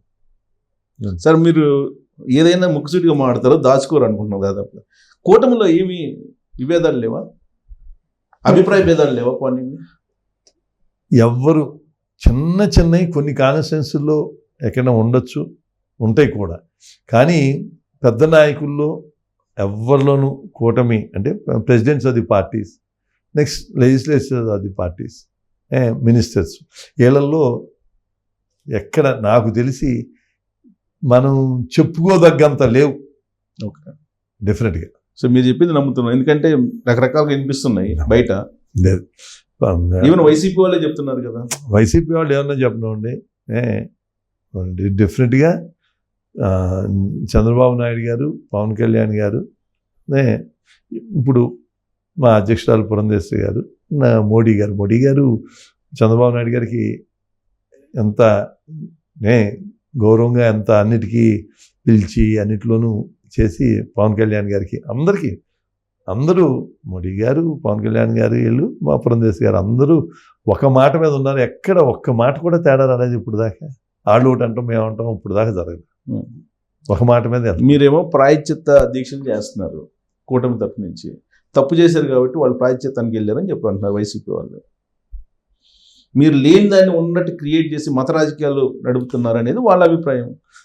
మత రాజకీయాలు పాత ప్రభుత్వంలో వాళ్ళు చేసిన దేవుడు గుళ్ళు రథాలు ఏం చేసి అదే ఆ విజయనగరం వాళ్ళు రాముడి తల నరికేసి ఇచ్చేస్తే చేయి నరికేస్తే అశోక్ గజపతి రాజు వాళ్ళ పూర్వీకులు కట్టించిన గుడి అది. నేను ఆ రాముడు విగ్రహం ఇస్తాను అంటే ఏవో అని తీసుకోవాలా. చూడు ఎంత ఇదో, వాళ్ళ గుడి వాళ్ళు ఇచ్చింది, వీళ్ళు తీసుకోకుండా ఎంత. ఈ రాష్ట్రంలో ఎవరైనా దేశంలో కూడా వాళ్ళు ఇచ్చినంత దానం నాకు తెలిసి ఎవరెవరు నాకు తెలిసి. ఇవాళ Mansas trust next Tirupati and మన పుట్టపర్తి తర్వాత రిచెస్ట్ ట్రస్ట్. రిచెస్ట్ అంటే డబ్బులుగా కదా, అంత ల్యాండ్ వాల్యూస్ ఉన్నాయి. వాళ్ళని ఎంత హైరాన్ పెట్టారు. అతన్ని తీసేసి అది అశోక్ గజపతి రాజు లాంటి వ్యక్తికి జరగవలసిన న్యాయమేనా? అందరూ చీకొట్టిన వాళ్ళకి అర్థం కాదు. తీసుకొచ్చి ఎక్కడో ఢిల్లీలో ఉన్న వాళ్ళని తీసుకొచ్చి వాళ్ళ వంశపారంకులు కాదంటే వాళ్ళని తీసుకొచ్చి వాళ్ళకి ఇక్కడ ఎవరూ తెలవదు, వాళ్ళని తీసుకొచ్చి ఇక్కడ మాన్సాస్ చైర్మన్ చేసి అంతా. వీళ్ళు రాజకీయాలు అనైతికత అంటే ఏమన్నా ఉందంటే ఇలా చెయ్యొచ్చు అని ఎవరికి తెలవదు, అంత చండాలంగా చేశారు. నేను నిర్మోహం చెప్తాను, నేను ఈ భాష మాడతాం నాకు ఇష్టం ఉండదు, కానీ అనైతికత అనేది ఒక ప్రభుత్వంలో చూపించారు. కానీ సేమ్ పదాన్ని జగన్మోహన్ రెడ్డి గారు కూడా అనేక సందర్భాల్లో ఇటువైపు రివర్స్గా మాట్లాడారు కదా. జగన్మోహన్ రెడ్డి గారు అబద్ధాన్ని కూడా ఆయన ఫేస్లో ఒక రకమైన జాలీగా పెట్టి చాలా ఏమండి ఒక్కదానికి సమాధానం చెప్పమనండి. లిక్కరు బ్యాన్ చేయకుండా ఓటు అడగను అన్నాడు. ఆ క్లిప్పింగ్ చూపిస్తా. 20 ఏళ్ళకి లిక్కర్ మీద వచ్చే ఆదాయాన్ని తాకట్టు పెట్టాడు. దానికి ఒకదానికి సమాధానం చెప్పండి. వైసీపీలో పట్టాదారు పాస్బుక్లు రాళ్ల మీద నీ పేరు వేసుకోవడం కరెక్ట్ అని ఒక్కరిని చెప్పను నా నాయకులు వచ్చి. ఆ నాయకులు ఆయన అక్కర్లా, ఆ బాగా దగ్గర ఉన్నాడు పర్సనల్గా అడగండి, తప్పు అంటారు. ఎవరి మాట ఎండు ఆయన. కానీ ఇప్పుడు ఈ లడ్డు విషయంలో నెయ్యిలో కొవ్వు కలిసింది, జంతువుల కొవ్వు పంది కొవ్వు అనేది అబద్ధం అని అంటాడు ఆయన. నైతికత కొన్ని రాజకీయాలు చేయట్లేదు, వాళ్ళు కావాలని మత రాజకీయాలు రెచ్చగొడుతున్నారు అని అంటాడు. అది సిట్ వేశారు. రిపోర్ట్ NDDB రిపోర్ట్లో ఉంది యానిమల్ ఫ్యాట్ అని. Let it come. అందరికీ మీడియా రిపోర్ట్లు జగన్మోహన్ రెడ్డి గారు ఇక్కడ సొంత పేపర్లో పెట్టుకుని ఏదైనా చెప్పొచ్చు, కానీ అక్కడికి వెళ్ళి రిపోర్ట్ని తారుమారు చేయలేడు కదా. సిట్ వేశారు. Sit will prove with evidence. Sit ప్రభుత్వంలో ఉంది కాబట్టి ప్రభుత్వం తరఫున చెప్తున్నది కదా, విత్ ఎవిడెన్స్ వస్తుంది. ప్రతిదీ ఏదైనా మనకు అధికారం ఉందని అధికారం ఉన్నట్టు చేయకూడదండి. ప్రజలు మెచ్చుకునే విధంగా విత్ ఆల్ ఎవిడెన్స్ నిజంగా తప్పు అయితేనే శిక్షించాలి. అదే చేస్తున్నారు. సో ఇన్ని అరాచకాలకి కారణం జగన్మోహన్ రెడ్డి గారని మీరు చెప్తున్నారు. ఆయన వెనక పెద్ద శక్తులు ఉన్నాయి ఢిల్లీలో, బీజేపీ శక్తులు, అవే చేపిస్తున్నారు. మీరు ఆ మాట అన్నిసార్లు ఇది ఒకప్పుడు కావాలని ఢిల్లీలో ఉన్న వైసీపీ నాయకులు ఆ రకంగా ప్రమోట్ చేశారు. మా వాళ్ళు ఎక్కడ there is no one incident. ప్రభుత్వానికి సంబంధాలు ఉంటాయి. అప్పుడు జగన్మోహన్ రెడ్డి ముఖ్యమంత్రిగా ఉన్నప్పుడు సంబంధాలు ఉంటాయి. ఏ ప్రభుత్వమైనా ఎవరైనా మమతా బెనర్జీ గారు వస్తే మోడీ గారిని కలుస్తారు. అంతేగాని ఇది కూడా వాళ్ళు వైసీపీ చేసిన ప్రాపగండా. విజయసాయి రెడ్డి గారు వైసీపీ వాళ్ళు చేసిన ప్రాపగండా వాళ్ళే చెప్పారు కదా. విజయసాయి రెడ్డి గారు చెప్పారు, కూడా తెలియకుండా విజయసాయి రెడ్డి గారు రాజకీయాల్లో ఆయన గురించి అంత తక్కువ మాట్లాడతారు. ఎందుకంటే ఈజ్ నాట్ ఏ పొలిటీషియన్, ఎవరికి సర్వీస్ చేసాల. ఆడిటర్గా ఆయన చేసిన ఆ లెక్కలో అడ్జస్ట్ చేసి జగన్మోహన్ గారి దగ్గర రెండో ముద్దాయి కింద ఉండి వచ్చి ఇప్పుడు రాజకీయాలకు వచ్చారు. ఆయన వైజాగ్లో చేసిన ఇంత చండాలమైన రిజల్ట్స్ వస్తున్న జగన్మోహన్ రెడ్డి గారు ఆయన పాత్ర కూడా ఉంది. అందుకని నాతో బాగుంటాడు, బట్ ఆయన పెట్టే ట్వీట్లు అవన్నీ చూస్తే నాకు అసహించుకుంటారని కూడా అనుకోవట్లే అండి. మనం బాగా పెట్టాం అనుకుంటున్నారు, ఇంకో 4 పెడదాం అనుకుంటున్నారు. వెనకాల 100 బాధితులు ఉంటారు కదా, భలే పెట్టారండి అంటారు. ఓహో అనుకుని ఇంకా అదే వాడే పదజాలం కూడా డిఫరెంట్గా ఉంటుంది. మామూలుగా ఎవరు బెటర్ అనుకుంటా టైప్. రాజకీయాల్ని కొందరు ఎమ్మెల్యేలు కానీ కొందరు ఎంపీలు కానీ దిగజార్చేశారు ఈ 5 ఏళ్లలో. అంటే భాష కానీ వాళ్ళు చేసిన పనులు ఇక ఏం చేసినా తప్పు లేదు అనే ఫీలింగ్ ప్రజల్లోకి వచ్చేసేట్టు చేశారు ఆ నాయకులు. అసహించుకుని అందరినీ ఇళ్ళకి పంపారు. సరే, ఈ ఎపిసోడ్ మొత్తంలో ఒక ట్విస్ట్ ఏంటంటే తిరుపతి లడ్డు విషయంలో ఇంత గందరగోళం చేయడానికి బీజేపీ ఒకప్పుడు ఆర్కియాలజీ డిపార్ట్మెంట్తో సర్వే చేయించింది. తిరుమలని కేంద్ర ప్రభుత్వం ఆధీనంలోకి తీసుకోవాలని ప్లాన్ చేస్తుంది, జగన్మోహన్ రెడ్డి దానికి ఉపయోగిస్తుంది అని అనేవాళ్ళు కూడా ఉన్నారు. ఇవన్నీ ఎవరో ఏదో అనుకున్నానికి నన్ను సమాధానం చెప్పంటే నేను చెప్పలేను. ఇదంతా ఇది డెఫినెట్గా ఎటువంటి పరిస్థితుల్లో జరగద్దు. ఎందుకంటే తిరుపతి వెంకటేశ్వర స్వామి అంటే బాలాజీ అని తమిళియన్స్ చాలా ఎక్కువగా ప్రేమిస్తారు, కన్నడిగాస్ ప్రేమిస్తారు, అందరూ ప్రేమిస్తారు. బట్ తెలుగు వాళ్ళకి ఇలవేలు ఇంత సెంటిమెంట్తో దాని జోలికి ఎవ్వరు ధైర్యం కూడా చేయరు. ఒకప్పుడు పురాతన దేవాలయాలు దాని మీద ఆర్కాలజీ డిపార్ట్మెంట్ మీద తోటి సర్వే చేయించారు, మీకు గుర్తుండే ఉంటుంది. అప్పుడు మీరు గవర్నమెంట్లో ఉన్నారనుకుంటా. దానికి సంబంధించిన ఫైల్ కూడా కేంద్ర ప్రభుత్వం దగ్గర ఉంది. ఉండొచ్చు. ఆర్కియాలజీ ప్రకారం అది ఎప్పుడో కృష్ణదేవరాయల టైంలో వెళ్ళి చేశారు, ఇవన్నీ ఉండొచ్చు. ఇంకా ఆర్కియాలజీ నేను అది లేదంటలా. ఏదున్నా దానికన్నా సెంటిమెంట్ ఈజ్ మోర్ ఇంపార్టెంట్, పైగా దేవుడి విషయం. అందుకని ఎన్ని అభూత కల్పనలు ఏమి జరగవు నేను మాటిస్తున్నాను. సో ఇదే హామీని విశాఖ స్టీల్ విషయంలో కూడా ఇస్తారా? ప్రైవేట్ డెఫినెట్గా చేయమని చేస్తారు. దాన్ని రెనోవేట్ చేస్తున్నారు. వైసీపీలాగా డ్యూయల్ రోల్ ప్లే చేయలే.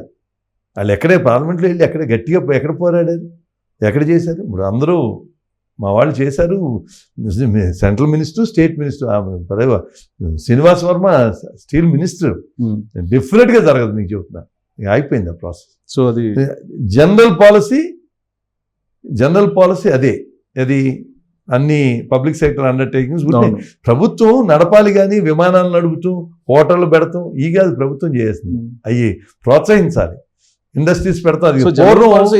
పూర్వం ప్రభుత్వాలు జనం దగ్గర కెపాసిటీ లేదు కాబట్టి పబ్లిక్ సెక్టర్ అండర్టేకింగ్, ఇప్పుడు ఐడిబి పెట్టారు, అలా ఐడిపిఎల్ పెట్టారు. దానివల్ల ఎన్ని వందల మంది ఇక్కడ పారిశ్రామికవేత్తలు తయారయ్యారు. ఇప్పుడు ఎవరు ఐడిపిఎల్ అంత అవసరం లేదు, అందరూ పెట్టేసుకుంటారు. అలా పూర్వం లేనప్పుడు ఆ ప్రభుత్వంలో 40-50 ఏళ్ల క్రితం సొంతంగా ఎవరూ పెట్టలేరు కాబట్టి పబ్లిక్ సెక్టర్ అండర్టేకింగ్స్ అని వచ్చినాయి. అవన్నీ డీఇన్వెస్ట్ చేద్దాం, రాష్ట్రానికి అనవసరం, ప్రభుత్వం మంచి పాలన ఇవ్వాలి ఎందుకని. కానీ విశాఖ స్టీల్ ప్లాంట్కి ఒక సెంటిమెంట్ ఉంది. కష్టపడి సాధించుకుని విలువలు చాలా నష్టపోయి చనిపోయి జనాలు పెద్ద ఉధృతంగా జరిగింది. మా చిన్నప్పుడు మేము మెడికల్ కాలేజ్ చదువుతున్నప్పుడు చేసి దాన్ని సాధించుకున్నారు. అందుకని సెంటిమెంట్ ఎగ్జామ్షన్ ఉందంటారు. జనరల్ పాలసీకి ఎగ్జామ్షన్ ఇవ్వాలి, సేఫ్, అదేమి టచ్ చేయరు అంటారు. సో ఓవరాల్గా ఎన్ని అంశాలు కూటమికి చుట్టడం అంటే ఈ కూటమిని విచ్ఛిన్నం చేయాలని ప్రయత్నం జగన్మోహన్ రెడ్డి. ఎవరికి జగన్మోహన్ రెడ్డి గారు ఎలక్షన్ల ముందు కూడా ఈ కూటమి ఏర్పడకూడదు అని విశ్వ ప్రయత్నాలు చేశారు. ఏది సాధ్యం కాల. కూటమి ఏర్పడింది. ఇప్పుడు ఆయన విడగొట్టాలని విడలేరు. వీళ్ళు ఈ కూటమి అనేది శాశ్వతం మన చంద్రబాబు నాయుడు గారు 100 days దాంట్లో ప్రకటించారు. సో తిరుమల తిరుపతి దేవస్థానానికి సంబంధించి చైర్మన్కి వచ్చేటప్పటికి ఇంత లాంగ్ టైం తీసుకోవడానికి కారణం బీజేపీ వాళ్ళు ఆ పదవి ఏదో ఆశిస్తున్నారు. దానికి దయచేసి అసలు బీజేపీ ఎక్కడ ఇన్వాల్వ్ అవ్వదు. ఆయన చెప్తే చంద్రబాబు నాయుడు గారు వీలుంటే చేస్తారు. దాదాపు నాకు తెలిసి మేము అడుగుతున్నాం, 100 మంది అడుగుతున్నాం.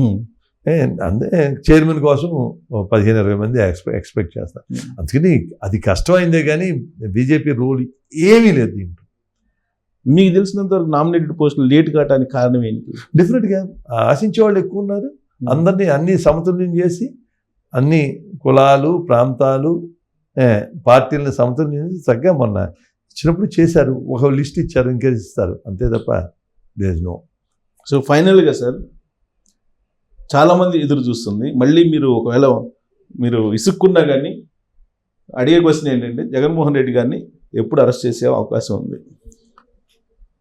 డెఫినెట్గా పాత కేసులు ఉన్నాయి, లీగల్లో ఉన్న లూప్ హోల్స్లో అది జరగకోకుండా అట్లా డిశ్చార్జ్ పిటిషన్ అనేసి వాళ్ళతో ఎంచి ఆయనకున్న ఆర్థిక బలం, ఆ బలాలతో ఆయన అడ్డుకుంటున్నాడు.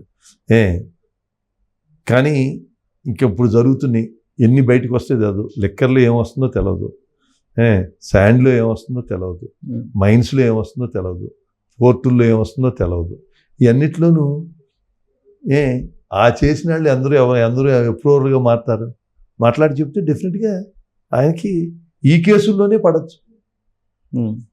సో మీ పరవే 100% తప్పు జరిగింది. లిక్కర్లో 100% తప్పు జరిగింది. సొంత బ్రాండ్లు, దేశంలో పాపులర్ బ్రాండ్లన్నీ ఆపేసి సొంత బ్రాండ్లు చండాలమైంది, ఒక్కరోజు మెచ్యూర్ అవ్వకోకుండా ఎక్కడా లేని రేటు క్యాష్కి అమ్మారు. ఏంటి ఇంతకన్నా ఏం కాదు? ఇంతకన్నా అనైతికం ఎక్కడుంది? సో అరెస్ట్ కావటం ఖాయం. లిక్కర్ కనపడుతుంది, ఇసుక కనపడుతుంది, మైన్స్ కనపడుతున్నాయి. మైన్స్ 3 చాలు. బలవంతంగా చేసిన పనులు బోల్డ్ ఉన్నాయి. అయ్యి వస్తే ఇంకా రోజు తిరుపతి లడ్డు ఊహించింది వచ్చింది. దాంట్లో ఆయన పాత్ర ఏముందో మనది. ఆయన పాత్రని ఎవరు అనలేదు కదా, ప్రభుత్వం పాత్ర అన్నారు. వీటిల్లో డైరెక్ట్ ఆయన పాత్ర. నేను చెప్పిన ఈ 3 కేసుల్లో ఆయన పాత్ర డైరెక్ట్గా.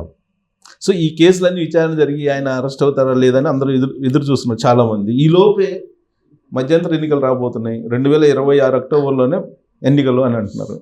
ఇంకా దానికి జమిలీ ఎన్నికలు డెఫినెట్గా కేంద్ర ప్రభుత్వం క్యాబినెట్ అప్రూవ్ చేసింది వస్తుంది. కానీ దాని గురించి జనం అనుకునేట్టు వైసీపీ వాళ్ళకి కావాల్సిన విధంగా జమిలీ ఎన్నికలు జరగవు.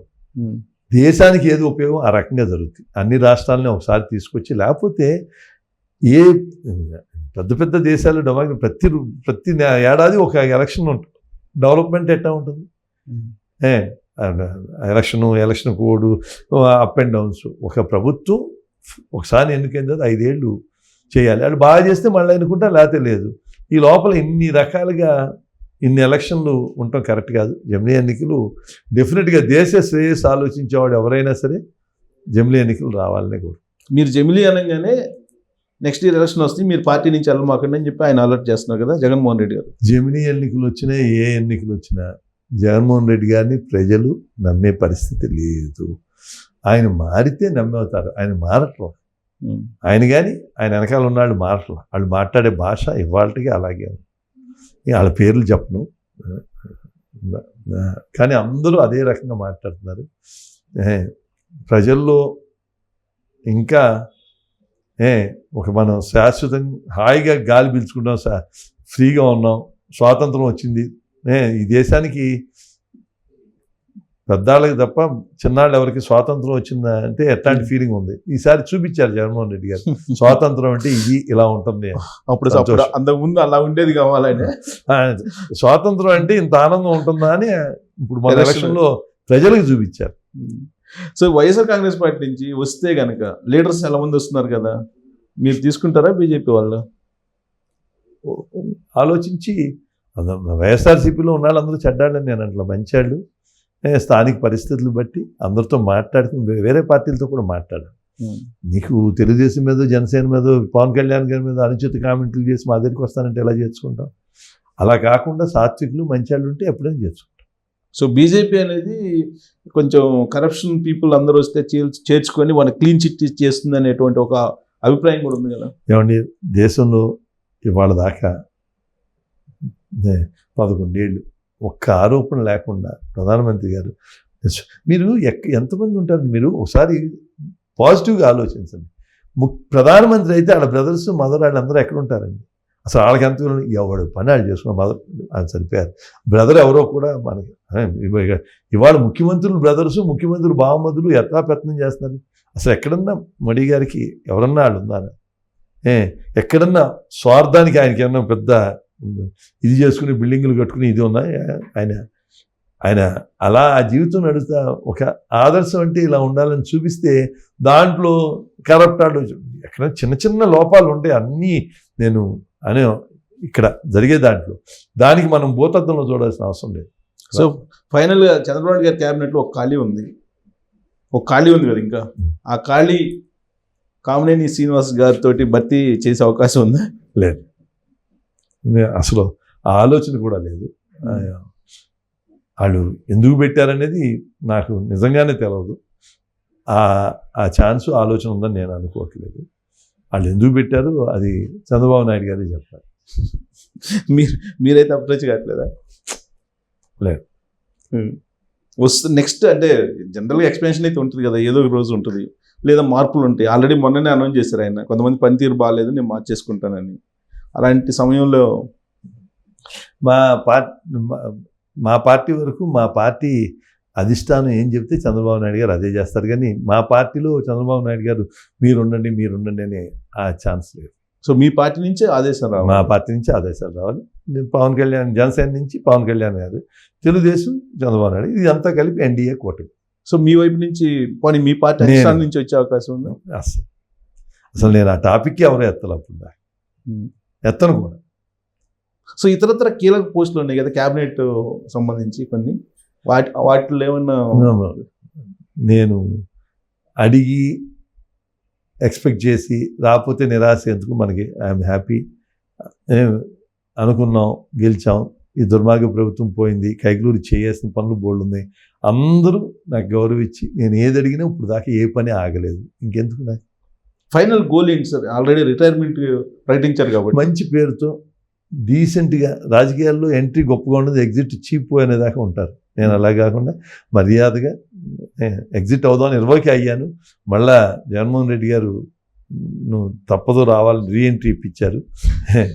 ఇప్పుడు మర్యాదగా మంచి పేరుతో బయటికి వెళ్ళిపోవాలి. Thank you very much sir.